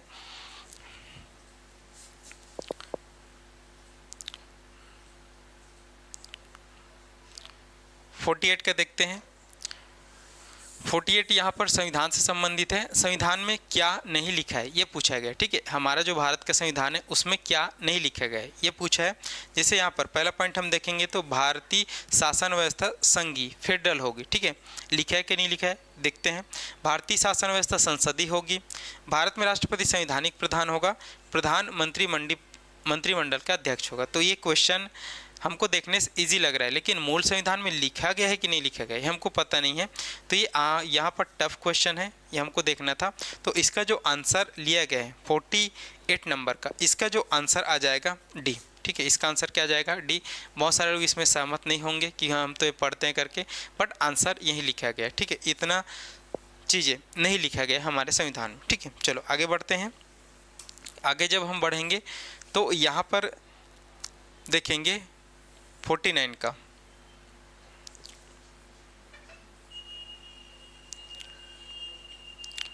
49 का क्वेश्चन ये है कि मान लीजिए एक जिला पंचायत की सदस्य संख्या 32 है, 2 स्थान रिक्त है, ठीक है। पंचायत में उपाध्यक्ष के विरुद्ध अविश्वास प्रस्ताव पर विचार हुआ। मतदान में 19 मत प्रस्ताव के पक्ष में और 9 मत विरोध में आए। 2 सदस्यों ने मतदान नहीं किया, क्या होगा, ठीक है। तो यहाँ पर संख्या से और उसको हटाने की प्रक्रिया से यहाँ पर पूछा गया है। यहाँ पर थोड़ा सा आपको ध्यान देना पड़ेगा, ठीक है। तो प्रस्ताव पारित हो जाएगा, प्रस्ताव पारित नहीं होगा, प्रस्ताव पर अध्यक्ष निर्णायक मत के अधिकार का उपयोग करेगा, ठीक है। तो यहाँ पर 49 का जो आंसर आ जाएगा बी, ठीक है। प्रस्ताव पारित नहीं होगा क्योंकि इसमें अनुपस्थित है और ये सब गुना भाग हमको करके निकालना था उस समय। चलिए आगे बढ़ते हैं। आगे जब हम बढ़ेंगे तो देखेंगे यहाँ पर 50 नंबर का जो क्वेश्चन है, नगर पालिका परिषद के सम्मेलन में किसे मत देने का अधिकार नहीं होगा, ठीक है। जो नगर पालिका परिषद का सम्मेलन होता है तो उसमें किसी मत देने का अधिकार, एकदम इजी क्वेश्चन है। अध्यक्ष, उपाध्यक्ष, वार्ड पार्षद, राज्य शासन द्वारा मनोनीत सदस्य, लोकसभा और विधानसभा के सदस्य जो परिषद के पदेन सदस्य है, राज्यसभा सदस्य जो परिषद के पदेन। तो आपको पता होना चाहिए कि जो पदेन सदस्य होता है, ठीक है, उनको वोट देने का अधिकार नहीं रहता। तो ये 3 आएंगे, अध्यक्ष को रहेगा, उपाध्यक्ष को रहेगा और वार्ड पार्षद को तो रहेगा, लेकिन इन तीनों को नहीं रहेगा। राज्य शासन मनोनीत जितने भी मनोनीत सदस्य हैं उनको नहीं रहेगा, ठीक है। तो इसका आंसर आ जाएगा 4, 5, 6, ठीक है। तो 4, 5, 6 इसका आंसर आ जाएगा डी। 50 का यहाँ पर आंसर आएगा डी, ये आपको देखना था। चलिए आगे बढ़ते हैं। यहाँ पर 51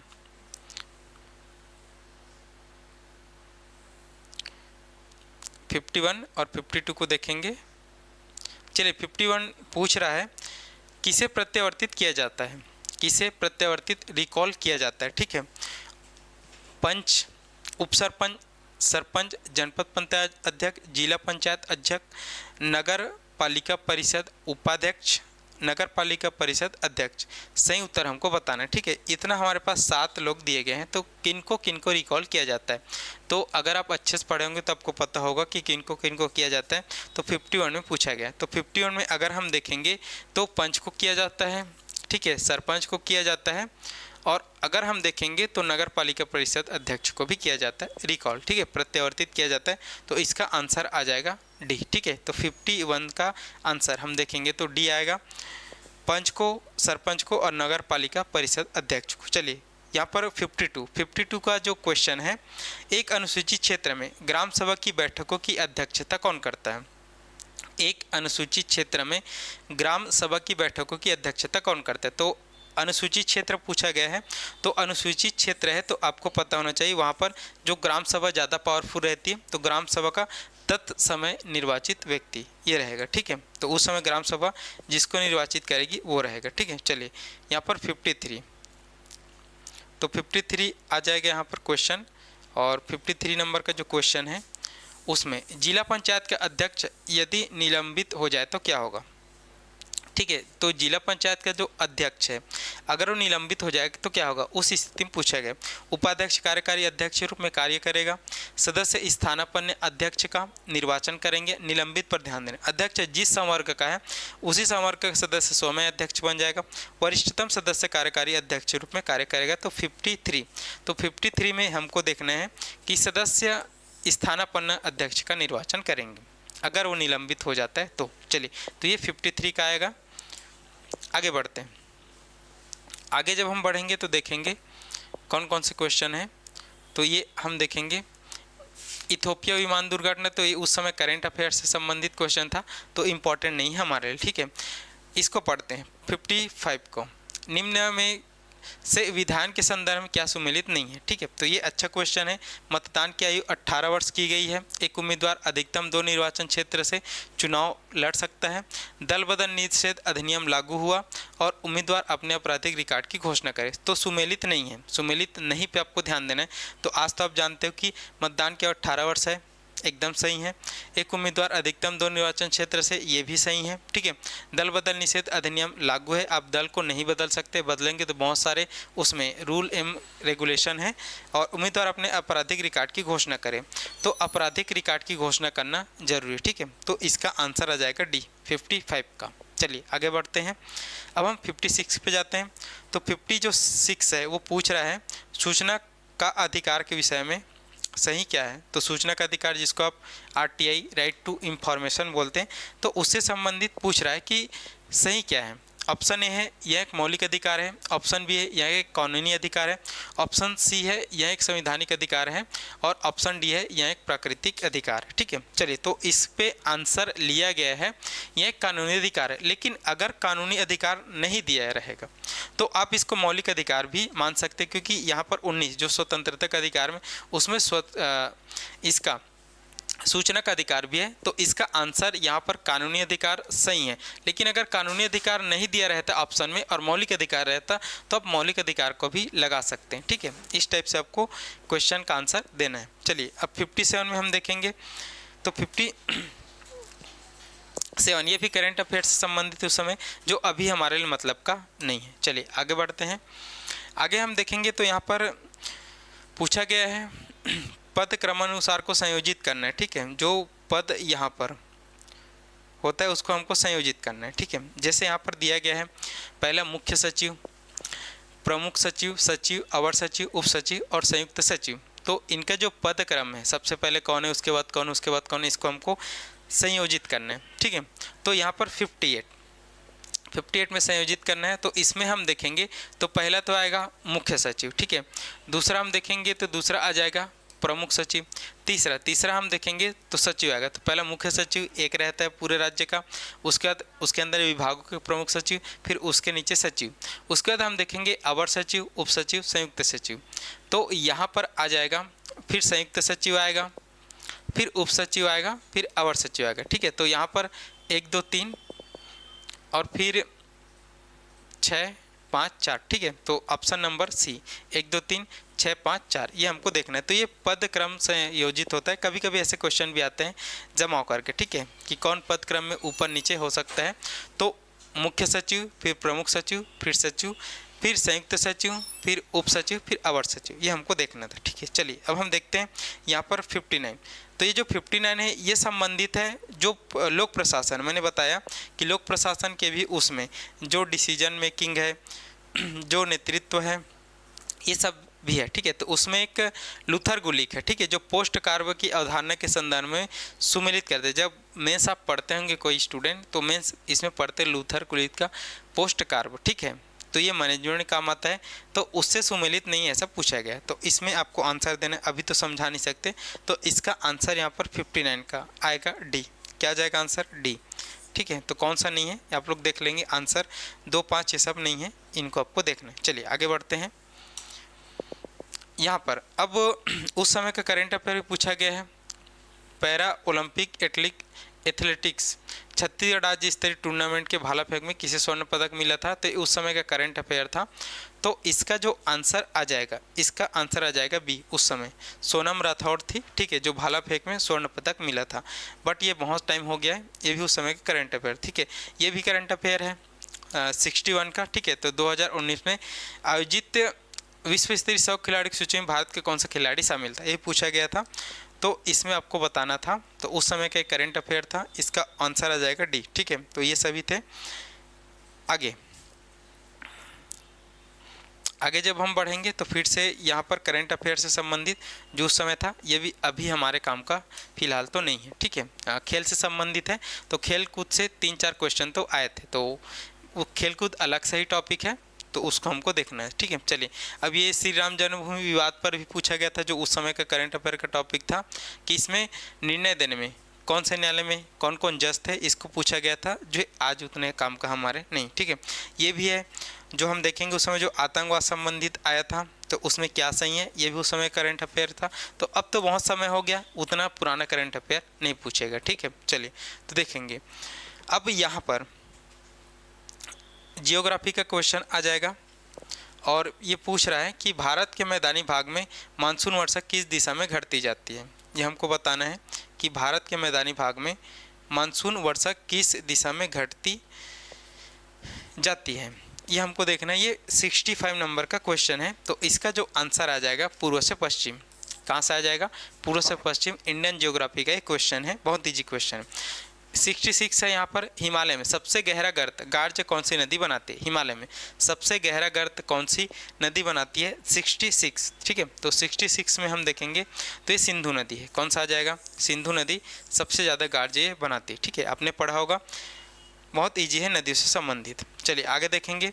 भारत में बाढ़ नियंत्रण कार्यक्रम की शुरुआत किस वर्ष हुई थी, ये भी आपको बताना है। तो भारत में जो बाढ़ नियंत्रण है, ठीक है, हमने देखा था उसमें जो आपदा प्रबंधन है, बाढ़ और सूखा है, तो उससे संबंधित क्वेश्चन ही पूछ दिया गया। तो यहाँ पर 67 नंबर का जो क्वेश्चन है, बाढ़ नियंत्रण कब से, तो 1954 से स्टार्ट हुआ है। ठीक है, चलिए 68 में जाते हैं। तमिलनाडु के किस जनपद पर सुनामी का विध्वंसकारी प्रभाव सबसे अधिक पड़ा, ये भी उस समय का करंट अफेयर है। ठीक है, मैंने बताया सुनामी, बाढ़, चक्रवात, ये प्राकृतिक आपदा तो उस समय करंट अफेयर से था। तो पड़ा था कब? उस समय। तो इसका 68 नंबर का क्वेश्चन आ जाएगा। नागपट्टिनम है। ठीक है, तो ये करंट अफेयर का था उस समय का। चलिए आगे देखते हैं। चलिए निम्नलिखित में से किसे स्वेन हेडन की ने उच्च एशिया का रीढ़ कहा है? ठीक है, तो ये आपको हिमालय से संबंधित क्वेश्चन है। तो 69 का यहाँ पर जो क्वेश्चन आंसर आ जाएगा वो भी आएगा, काराकोरम श्रेणी को कहा जाता है। ठीक, चलिए आगे बढ़ते हैं। अब हम देखेंगे यहाँ पर 70 नंबर क्वेश्चन, और ये संबंधित है जनपद पंचायत के विषय में सही क्या है। तो जनपद पंचायत के विषय में सही क्या है, इसको हमको पढ़ना है। पॉइंट नंबर 1 है, इसकी सदस्य संख्या न्यूनतम और अधिकतम 15-30 हो सकती है। इसकी सदस्य संख्या न्यूनतम और अधिकतम 10-25 हो सकती है। इसमें वार्ड से निर्वाचित व्यक्ति सदस्य बनते हैं। इसमें 25% सदस्य पदेन सदस्य होते हैं। इसमें 20% सदस्य पदेन सदस्य होते हैं। इसमें जिला पंचायत के कुछ सदस्य मनोनीत किए जाते हैं। तो ये हमारे पास 6 पॉइंट है, और 6 पॉइंट में जो जनपद पंचायत के विषय में 6 पॉइंट में कौन कौन से सही हैं, ये जो ऑप्शन दिया गया है उनमें से हमको नियरेस्ट आंसर चुनना है। ठीक है, तो जो 70 नंबर का जो आंसर हमारे पास आएगा वो यहाँ पर डी आएगा। क्या आएगा? डी। ठीक है, 2, 3 और 5 सही है। ठीक है, तो ये 2, 10 से 25। ठीक है, 3 यहाँ पर देखेंगे वार्ड से कोई सदस्य बनते हैं, और यहाँ पर 5 हम देखेंगे 20% सदस्य पदेन सदस्य होते हैं। ठीक है, जनपद पंचायत। चलिए आगे बढ़ते हैं। आगे जब हम बढ़ेंगे तो यहाँ पर 71 का जो क्वेश्चन है, एक जिले की जनसंख्या 40 लाख है, उस जिले में जिला पंचायत की सदस्य संख्या क्या होगी, जबकि 50,000 की जनसंख्या पर एक प्रतिनिधि चुना जाना है। ठीक है, तो यहाँ पर थोड़ा सा आपको ये रिलेट करके पूछ रहा है कि आपने सही से पढ़ा है कि नहीं पढ़ा है। ठीक है, तो 71 नंबर का जो आंसर यहाँ पर आएगा 35। ठीक है, कितना आ जाएगा? 35। आपको गुना भाग करके देखना है थोड़ा सा समझदारी के साथ। ठीक है, चलिए अब देखते हैं 72। तो 72 यहाँ पर सूखे से निपटने के लिए योजनाओं को किस स्तर पर तैयार किया जाता है। मैंने बताया कि आपदा प्रबंधन से भी क्वेश्चन आते हैं, तो सूखे से निपटने के लिए योजनाओं को किस स्तर पर तैयार किए जाएंगे। तो 72 में यहाँ पर आपको पता होगा विकासखंड, जो भी सूखा होता है तो कौन कौन से विकासखंड में सूखा है ये आपने पढ़ा होगा। तो एक जो जिला होता है, या तो पूरा जिला सूखा हो सकता है या फिर कुछ जिले के विकासखंड। तो जो जो जिले के, जैसे रायपुर जिले का जो जो विकासखंड सूखा है तो उससे संबंधित हम देखेंगे योजनाओं को विकासखंड स्तर पर ही तैयार किया जाएगा। ठीक है, चलिए तो ये 72। चलिए अब यहाँ पर फिर से लोक प्रशासन से संबंधित क्वेश्चन है। जैसे अभिप्रेरण में, कहाँ पे? अभिप्रेरण में एक सर्ववाय सिद्धांत किसने प्रतिपादित किया था। तो जो लोक प्रशासन वाला जो पार्ट है उसको हम पढ़ेंगे तभी ये बन पाएगा। तो यहाँ पर 73 में इस एक सर्ववाय वाले को देने वाले कौन है? मैक ग्रेगर है। ठीक है, चलिए ये हम देखेंगे। अब यहाँ पर 74 में एक तरफ दिया गया है रीट्स के बारे में दिया गया है, जो आर्टिकल 32 के अंतर्गत यहाँ पर जारी किया जाता है। बंदी प्रत्यक्षीकरण लेख, परमादेश अधिकार परीक्षा, उत्प्रेषण लेख। ठीक है, तो बंदी प्रत्यक्षीकरण के लिए हमको देते हैं कि सशरीर उपस्थित होने आ जाएगा। परमा लेख का मतलब होता है किस आदेश से? अधिकार परीक्षा। ठीक है, तो ये सब चीज़ें हमको मिलाना है। ठीक है, बहुत इजी क्वेश्चन है, तो ये तो आपसे बन जाएगा। आप इसका 74 में मिला लेंगे, इसका आंसर क्या आ जाएगा? डी आएगा। ठीक है, इसका आंसर डी आएगा। चलिए आगे देखते हैं। 75, यहाँ पर 75 नंबर का जो क्वेश्चन है, प्रबंध के संदर्भ में पट में क्या शामिल है। ठीक है, तो मैंने बताया ये भी लोक प्रशासन में जो प्रबंधन हम पढ़ेंगे तो उससे संबंधित पट को पूछ रहा है, प्रबंध के संदर्भ में पट में क्या शामिल। ठीक है, तो यहाँ पर पहला कार्यक्रम, योजना, परीक्षण, मूल्यांकन, पुनरीक्षण तकनीक और बौद्धिक तकनीक। ठीक है, चलिए तो यहाँ पर 75 में हम देखेंगे डी आएगा। क्या आएगा? डी। 1, 4, 5 ये विषय संबंधित है, तो इसको ऐसे हम नहीं मार सकते तुक्का, तो पढ़ेंगे तभी समझ आएगा। चलिए तो ये हो गया हमारे पास इंडियन जीएस का। अब हम देखेंगे सीजीजीएस का, तो थोड़ा सा विराम लेते हैं फिर आगे हम देखते जाएंगे।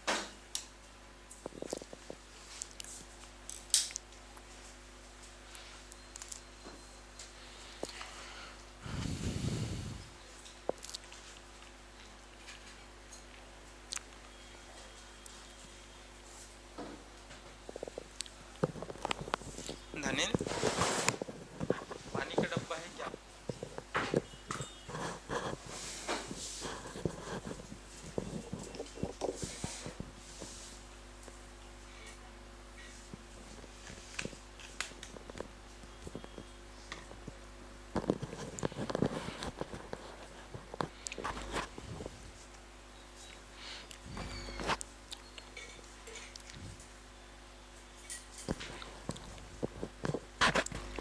चलिए जाते हैं नेक्स्ट क्वेश्चन पे। तो नेक्स्ट क्वेश्चन यहाँ पर पूछा गया बजट से, पढ़ेंगे इसको और इससे संबंधित हम आंसर देंगे। चलिए पूछा गया है बजट के विषय में सही क्या है। जो बजट हम पढ़ते हैं तो उसके विषय में सही चीज़ें क्या है, इसमें पॉइंट्स दिए गए हैं 6। तो पहला पॉइंट है बजट मंत्रिमंडल द्वारा स्वीकृत किया जाता है। ठीक है, बजट में पुनर्स्थापित करने हेतु पूर्व बजट पर राष्ट्रपति का हस्ताक्षर आवश्यक है। विनियोग विधेयक प्रस्तुत करने के पूर्व उस पर राष्ट्रपति का हस्ताक्षर आवश्यक है। सदन अनुदान मांगों में वृद्धि कर सकता है, सदन अनुदान मांगों में वृद्धि नहीं कर सकता। सदन यदि बजट पारित नहीं करता तो मंत्रिमंडल को त्यागपत्र देना। तो जो बजट होता है उससे संबंधित प्रावधान है। तो 76 में यहाँ पर हम देखेंगे तो ये तो सही है, ठीक है। बजट मंत्रिमंडल द्वारा स्वीकृत किया जाता है। सदन में पुनर्स्थापित करने के पूर्व बजट पर राष्ट्रपति का हस्ताक्षर, ये भी आवश्यक है। ठीक है। उसके बाद हम देखेंगे तो ये इसके लिए आवश्यक नहीं है। ठीक है। उसके बाद हम देखेंगे तो ये भी नहीं है। सदन में अनुदान मांगों में वृद्धि नहीं हो सकता। ठीक है, ये भी सही है। और हम देखेंगे तो छठवां, सदन में यदि बजट पारित नहीं करता तो मंत्रिमंडल को त्यागपत्र देना पड़ता। तो ये हमको देखना है। यहाँ पर बजट मंत्रिमंडल की स्वीकृति से किया जाएगा, राष्ट्रपति का हस्ताक्षर आवश्यक है, वृद्धि नहीं कर सकता और मंत्रिमंडल को त्यागपत्र। तो ये हमारे पास ऑप्शन नंबर सी आ जाएगा बजट से संबंधित में। ठीक है, चलिए अब देखते हैं। यहाँ पर लोक लेखा समिति के विषय में पूछा गया। 3 समिति बहुत इंपॉर्टेंट है, अगर हम संसद पढ़ते हैं तो उससे बहुत क्वेश्चन आते हैं। तो अभी क्वेश्चन पूछा गया है लोक लेखा समिति से संबंधित। ठीक है, इसमें सही क्या है? इसमें 15 सदस्य लोकसभा और 7 सदस्य राज्यसभा, एकदम सही है। सदस्यों का चुनाव बहुमत के आधार पर, देखते हैं नहीं होता वैसे। ठीक है, सदस्य अनुपातिक प्रतिनिधित्व प्रणाली के आधार पर एकल संक्रमण, ये सही आ जाएगा। कोई भी मंत्री इसका सदस्य नहीं बन सकता, ये भी बिल्कुल सही है। ठीक है, इसके अध्यक्ष का निर्वाचन सदस्य करते हैं, नहीं, इसके अध्यक्ष का निर्वाचन लोकसभा स्पीकर। समिति कार्यकाल 1 वर्ष, सही है। इसका अध्यक्ष बहुमत दल से नहीं हो सकता, बिल्कुल सही। ठीक है, चलिए तो लोक लेखा समिति के विषय में सही क्या है, जैसा मैंने बोला इसको हम जमा देते हैं। तो 77 में अगर हम देखेंगे तो इसमें डी आएगा। क्या क्या आएगा? डी। जैसे 1 मैंने बोला सही है, जैसे 3 मैंने बोला सही है, इससे नहीं होता है। ठीक है, उसका जैसे छठवां 1 वर्ष होता है, ये भी सही है।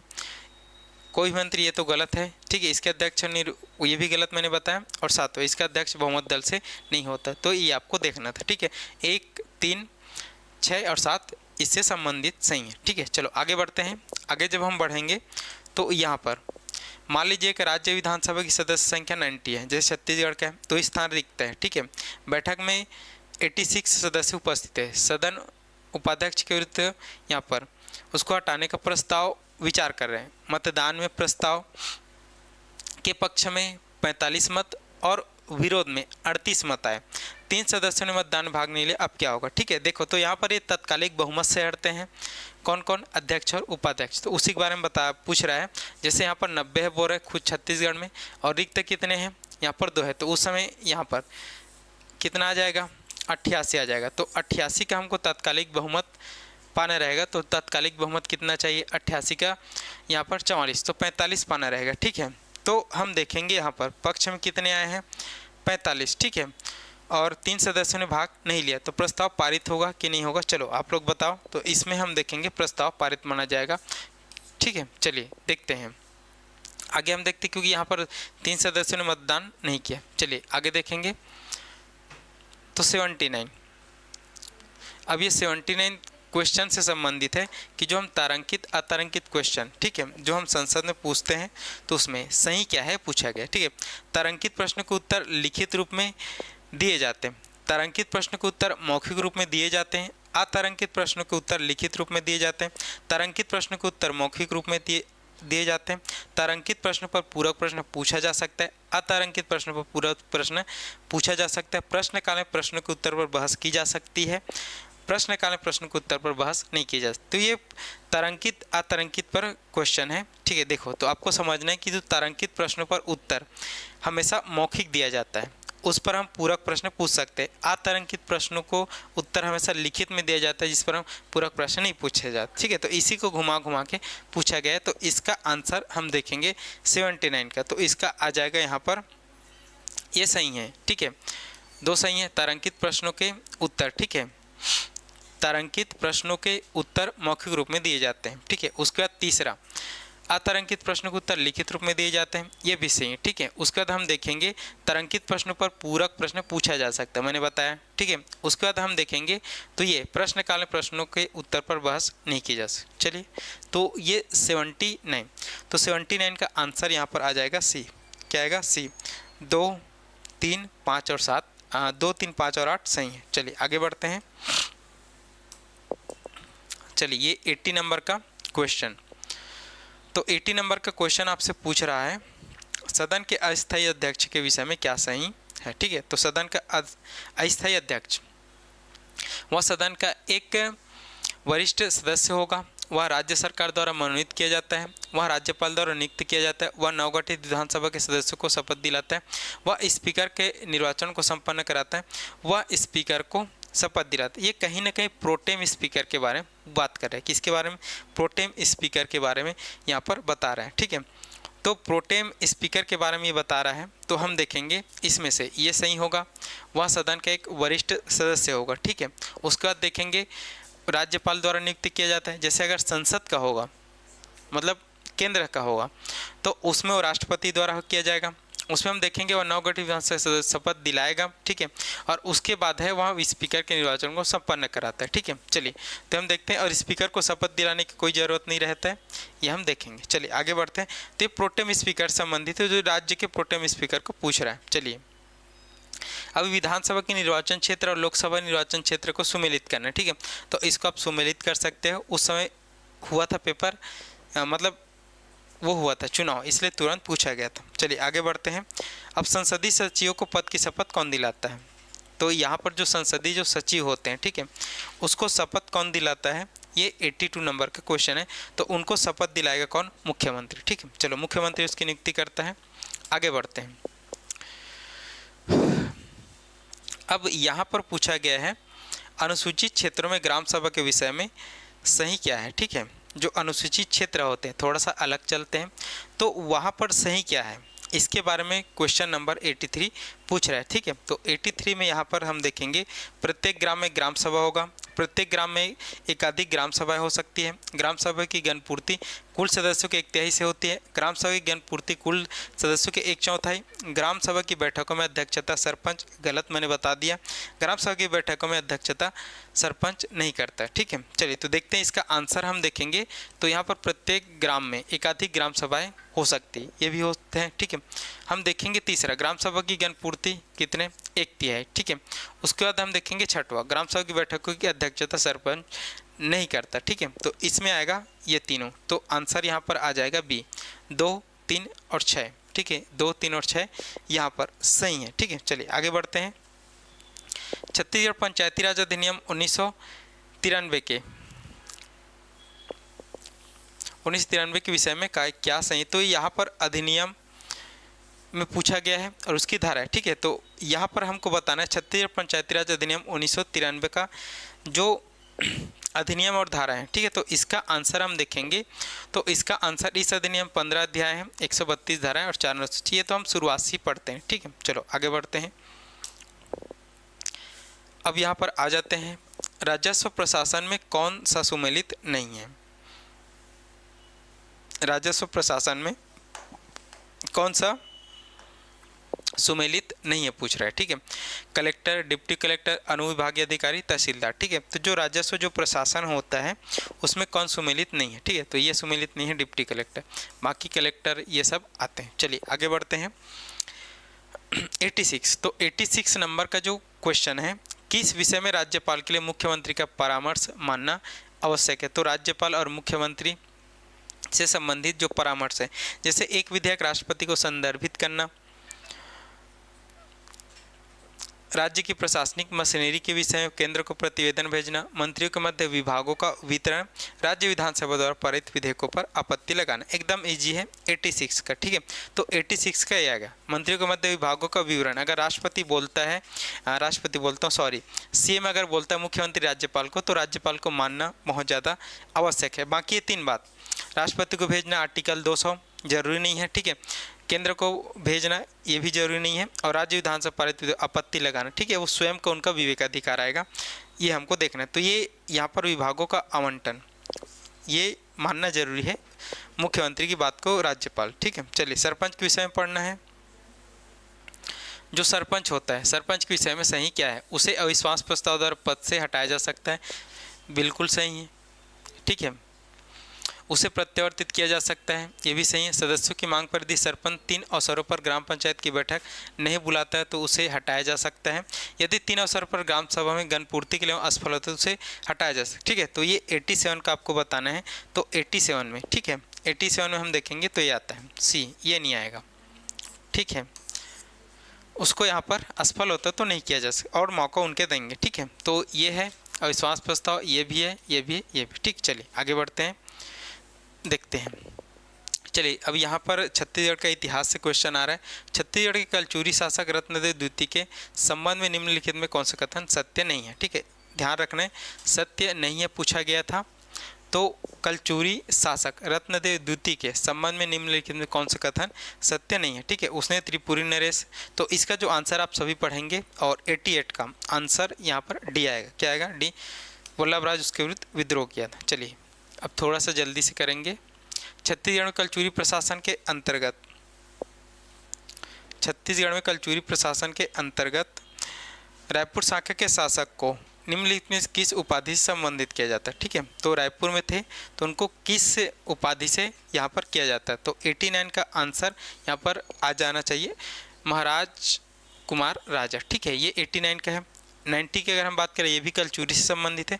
छत्तीसगढ़ में कलचुरी राजवंश का वास्तविक संस्थापक एकदम इजी है। ठीक है, अगर हम वास्तविक संस्थापक, अभी एडीआई में भी एक क्वेश्चन आया हुआ था, तो बहुत ये आते रहता है। ठीक है, तो छत्तीसगढ़ कलचुरी राजवंश का वास्तविक संस्थापक की अगर हम बात करें तो आ जाएगा कलिंगराज। ठीक है, चलिए आगे बढ़ते हैं। आगे हम देखेंगे तो इसको आपको मिलाना है, ये भी एकदम सरल है। ये सब चीज़ जो कलचुरी है, इसमें एक तरफ है पद का नाम, उसके कार्य। ठीक है, तो इसको आप लोग मिला लेंगे। 91 है। ठीक है, और 92 में यहाँ पर जो हमारा सूबेदार हुए थे, ठीक है, तो उनके सूबेदार के समय कौन कौन लोगों ने क्या क्या आए थे, ये सब पूछा है। तो इनको आपको मिलाने एकदम इजी ये क्वेश्चन। ठीक है, मैं बता दे रहा हूँ। 91 का यहाँ पर जो आंसर आएगा, ठीक है, सुमेलित नहीं है, तो 91 का आंसर सी आ जाएगा। 92 को अगर हम देखेंगे तो 92 का आंसर बी आ जाएगा। ठीक है, चलो आगे बढ़ते हैं। चलिए, प्राचीन जन श्रुति के अनुसार राजा मोरध्वज का संबंध छत्तीसगढ़ के किन किन स्थानों से जोड़ा जाता है। तो राजा मोरध्वज आप सभी जानते हैं। तो राजा मोरध्वज का संबंध अगर हम देखेंगे तो उसका जो संबंध है, उसका संबंध यहाँ पर आ जाता है आरंग, और एक आ जाता है रतनपुर। ठीक है, तो आरंग और रतनपुर, रायपुर से नहीं है, खल्लारी से नहीं है, तो ये आ जाएगा आरंग और रतनपुर। ठीक है, 94 की अगर हम बात करें तो बिलासपुर जिले के किरारी से प्राप्त काष्ठ स्तंभ से पता चलता है कि प्राचीन काल छत्तीसगढ़ में निम्न में से किस राजवंश। तो किरारी के काष्ठ स्तंभ से हमको ये पता चलता है कि यहाँ पर सातवाहन, कौन से सातवाहन, तो सातवाहन जो अपिलक के मुद्रा है सब किससे पता चलता है, इसी किरारी के काष्ठ स्तंभ से पता चलता है। तो सातवाहनों का शासन था। ठीक, चलिए आगे बढ़ते हैं। छत्तीसगढ़ नगर पालिका अधिनियम में कलेक्टर के विषय में क्या कहा गया है। ठीक है, तो इसका आंसर भी आप देख लेंगे। 95 का आंसर यहाँ पर आ जाएगा। छत्तीसगढ़ भू राजस्व संहिता 1959 धारा 16 के अंतर्गत नियुक्त कलेक्टर, ये हमको देखना है। चलिए आगे बढ़ते हैं। आगे बढ़ेंगे तो हम देखेंगे तो प्राचीन छत्तीसगढ़ के निम्नलिखित किस राजवंश के शासकों ने त्रिकलिंगाधिपति की उपाधि धारण किया था। एकदम इजी क्वेश्चन था। 96 का हम देखेंगे तो सोमवंश। ठीक है, चलिए आगे देखेंगे। निम्नलिखित छत्तीसगढ़ के बस्तर के प्राचीन राजवंश छिंदक नागवंश संबंधित निम्नलिखित शासक संबंधित। ठीक है, तो 97 की अगर हम बात करें तो इसमें सोमेश्वर देव है, कन्हर देव है और नरसिंह देव। ठीक है, जयदेव नहीं आएगा, तो इसका आंसर ए आ जाएगा। ठीक है, चलिए आगे बढ़ेंगे। तो छत्तीसगढ़ के क्वेश्चन थोड़े इजी आए थे, जो पढ़ा होगा वो हो बना लेगा। ठीक है, चलिए यहाँ पर सुमेलित हमको करना था। एक तरफ राजर्षि कुल्यवंश, नलवंश, सरभपुरी वंश, पांडुवंश और उसके शासक। तो अगर हम देखेंगे राजर्षि तुल्य कुलवंश में हम देखेंगे भीमसेन प्रथम आ जाएगा। ठीक है, अगर हम नलवंश की बात करेंगे तो नलवंश पे, ठीक है, तो 98 का यहाँ पर आंसर आपको मिलाना है। तो 98 में आ जाएगा ये आ जाएगा। ठीक है, नल वंश में अगर हम देखेंगे तो इसका आंसर 98 का यहाँ पर बी आएगा। क्या आएगा? बी। ठीक है, तो इसका ये आ जाएगा नल वंश का जय वर्मा, तो ये आप मिला लेंगे। ठीक है, चलिए आगे देखते हैं, थोड़ा सा भी स्पीड से करते हैं। चलिए, तो 99 में धमनी हाट किस कवि की रचना है, उसमें पूछा गया था। तो 99 में यहाँ पर आंसर डी आएगा, द्वारिका प्रसाद तिवारी। ठीक है, निम्नलिखित कौन सी रचना लाला जगदलपुरिया की है। तो ये रचना से संबंधित आते हैं, तो इसमें दहाड़ते परिवेश है। ठीक है, निम्न में से कौन सा शब्द दिशा का नाम नहीं। तो ये भी सरल है, उत्ती, बुढ़ती, भंडार, ये तो हम जानते हैं, लेकिन कमारी को हम नहीं जानते। ठीक है, तो ये नाम नहीं में कमारी आ जाएगा। ठीक है, चलिए हम देखते हैं 102 नंबर का जो क्वेश्चन है, दोरली मुख्यतः किस जिले की भाषा है। ठीक है, तो ये बहुत इजी क्वेश्चन है।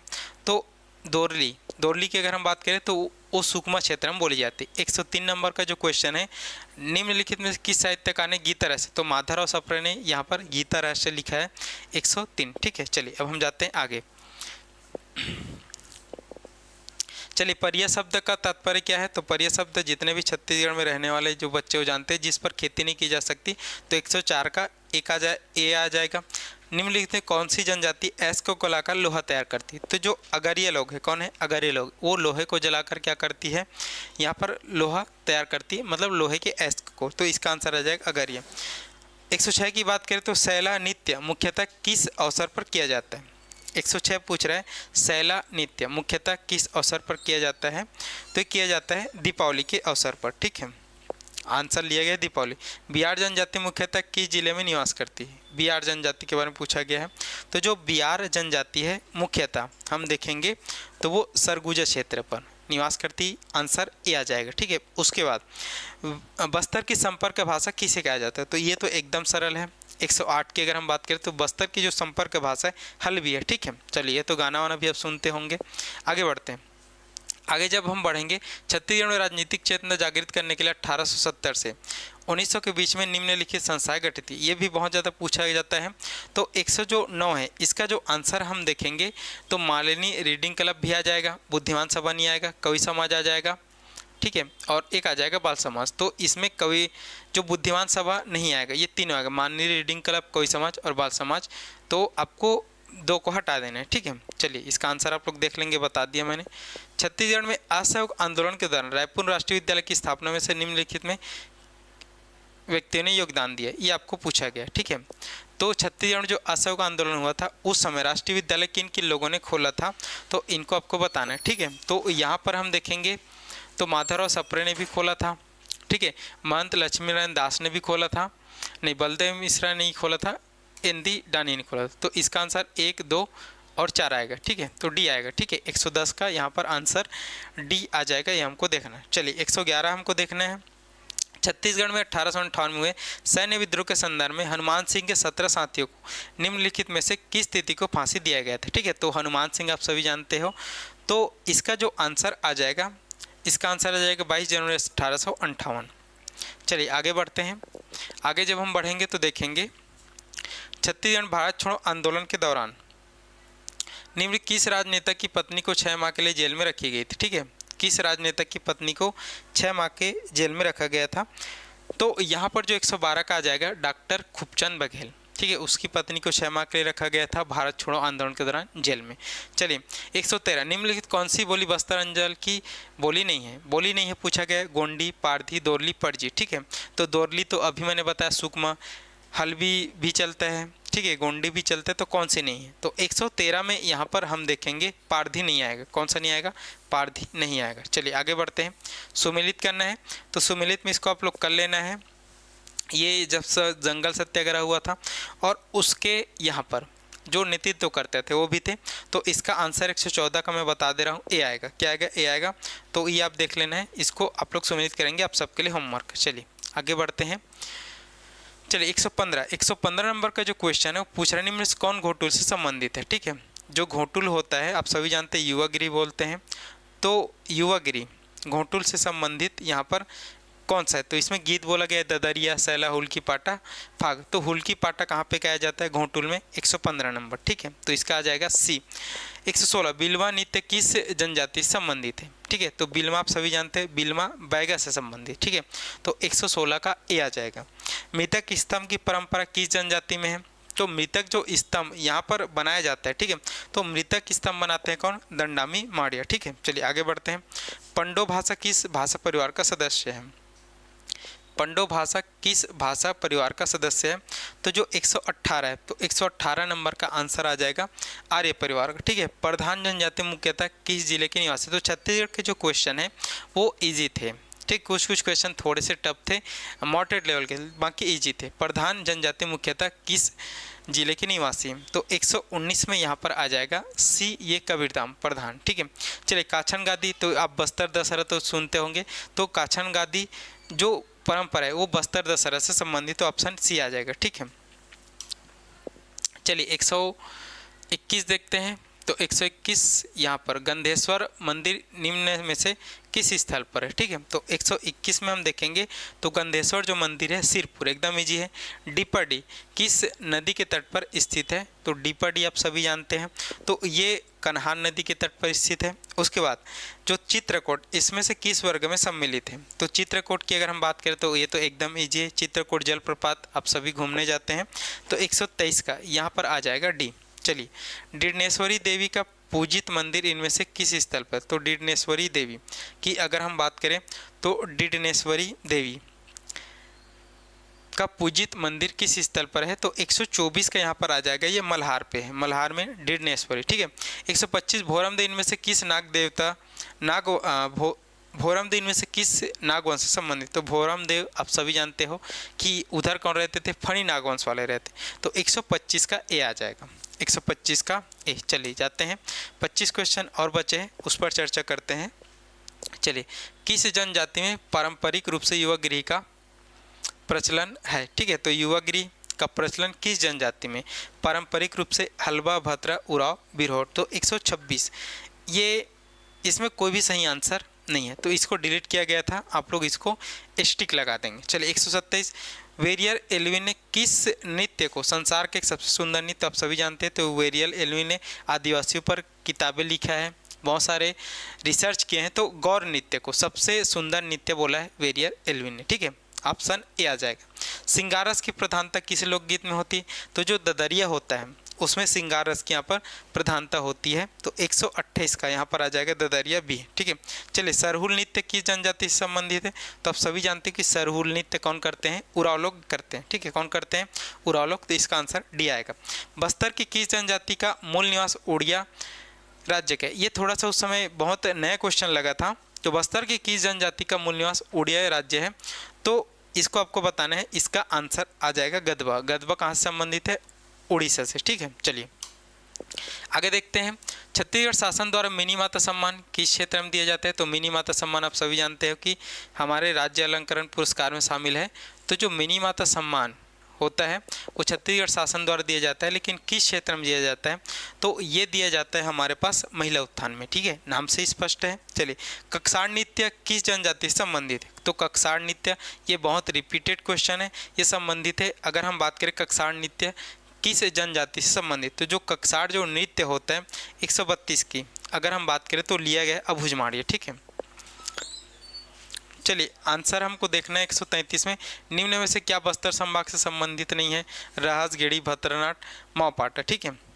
तो 123 का हम देखेंगे तो बस्तर संभाग से रहस यहाँ पर नहीं है, ठीक है। चलिए, तुपकी किस पर्व से संबंधित है, ये भी हमको देखना है, तो तुपकी जो होता है वो रथ यात्रा के दौरान यहाँ पर चलाया जाता है। निम्न में से किसी स्थान की मड़ई, तो नारायणपुर का मड़ई फेमस है, आप छत्तीसगढ़ पढ़ते होंगे तो इसको आपको देखे होंगे। चलिए आगे बढ़ते हैं, तो छत्तीसगढ़ के क्वेश्चन इजी आए थे और अभी भी पीएससी का ट्रेंड देखा जाए तो इजी ही आ रहे हैं, ठीक है। चलो, उस समय बहुत ज़्यादा टफ कर दिए थे, ये उस समय का छत्तीसगढ़ तिलहन फसलों का उस समय का करंट अफेयर्स था, अभी हम पढ़ते हैं तो इसको अच्छे से पढ़ के जा रहे थे, ठीक है। अवर्गीकृत वनों का विस्तार सर्वाधिक किस जिले में, तो ये भी उस समय के हिसाब से अलग था, अभी अलग हो जाएगा, तो वन से संबंधित क्वेश्चन आते हैं उसको भी हमको पढ़ना है, ठीक है। छत्तीसगढ़ के पहुँच विहीन क्षेत्रों में किस प्रकार के ऊर्जा उपयोग को प्रोत्साहित किया जाए, तो जहाँ पर पहुँच नहीं, ऑब्वियस सी बात है, आज हम बहुत ज़्यादा सौर ऊर्जा की तरफ जा रहे हैं, अब बहुत ज़्यादा हर घर में सौर ऊर्जा हम लगाने का प्रयास कर रहे हैं ताकि बिजली की खपत कम किया जाए, ठीक है। तो सौर ऊर्जा है। छत्तीसगढ़ की कृषि जलवायु प्रदेश है, ठीक है, छत्तीसगढ़ की कृषि जलवायु प्रदेश है, तो छत्तीसगढ़ में उत्तरी पहाड़ी प्रदेश, छत्तीसगढ़ का मैदान, बस्तर का पठार, तो यहाँ सभी है, ठीक है, सभी जो क्षेत्र है कृषि जलवायु प्रदेश। नाथ घाट किस नदी के किनारे स्थित है, अगर हम नाथ घाट की बात करें तो किस नदी के किनारे है, तो नाथ घाट शिवनाथ नदी के किनारे, ऑप्शन नंबर सी आएगा, ठीक है। चलिए आगे देखते हैं, यहाँ पर 141, तो 141 है एमएसएमई, ठीक है, सूक्ष्म एवं लघु उद्योग को किस वर्ष के उपक्रमों के विकास के आधार पर अधिनियम द्वारा परिभाषित एवं वर्गीकृत किया गया, ठीक है। तो 141 का आ जाएगा 2006। औद्योगिक नीति 1991 के अनुसार कुल कितने उद्योग सार्वजनिक क्षेत्र हेतु संरक्षित थे, ठीक है, तो ये भी 1991 के औद्योगिक नीति संबंधित है, तो इसका आंसर आ जाएगा यहाँ पर डी, ठीक है। 142 का हम देखेंगे तो डी आएगा 8 प्रकार का। 143 है छत्तीसगढ़ राज्य में शक्कर कारखानों की कितनी इकाइयाँ हैं, ये अभी देख लेना, ठीक है, उस समय इसको लिया गया था और अभी भी शायद सेम है। 143 में हम देखेंगे 4। ठीक है, चलिए आगे देखेंगे। छत्तीसगढ़ में गोदावरी सबरी के मैदान स्थित है। ठीक है, छत्तीसगढ़ में गोदावरी नदी दक्षिण में बहती है, तो उसका मैदान यहाँ पर पूछा गया है। तो दंडकारण्य में, जसपुर सामरी पाठ में, पूर्वी बुंदेलखंड में, महानदी बेसिन में। तो आप सभी जानते हैं एकदम इजी है, दंडकारण्य में आएगा 144 का ए। इनमें से कौन सा महारत्न वर्ग की इकाई नहीं है? ये भी उस समय के लिए करंट अफेयर था, तो इसको आपको पढ़ना था। चलिए, महारत्न नवरत्न हमेशा देखकर जाया करेंगे जब भी कोई भी एग्जाम देने जाते हैं। संख्या कौन नया ऐड हुआ है, ऐसा करके पूछा जाता है। निम्नलिखित कौन सी मिट्टी छत्तीसगढ़ में सबसे अधिक पाई जाती है? बताने की जरूरत ही नहीं है, यहाँ पर लाल पीली मिट्टी सबसे ज़्यादा, ऑप्शन नंबर सी। कत्था बनाने के लिए किस पेड़ की लकड़ी का उपयोग किया जाता है? तो खैर लकड़ी का उपयोग किया जाता है ये भी।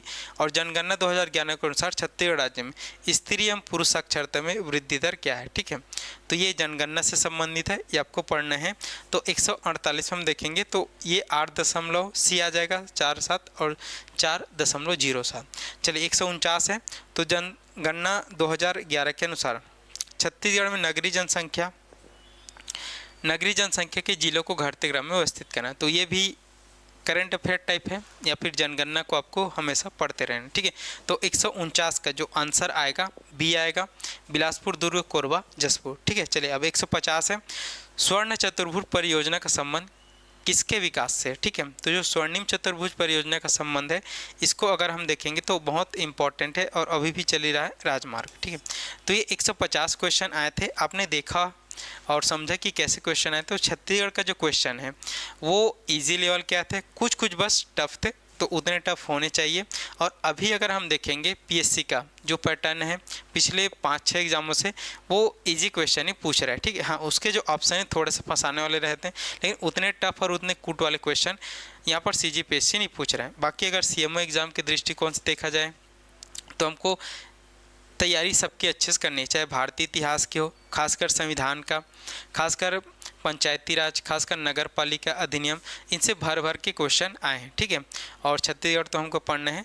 तो जितने भी बच्चे हैं, मैंने 2018 के सीएमओ के प्रीवियस ईयर क्वेश्चन का यहाँ पर डिस्कशन कर दिया। इससे आप अनुमान लगा के चल सकते हैं कि अगर एग्ज़ाम होगा तो तैयारी कैसे करनी है, किस प्रकार से करना है, तो इसको आप बेस मान के कर सकते हो। ठीक है, और सीएमओ की तैयारी के लिए आप जुड़ेंगे साध्य पीएससी एकेडमी के साथ।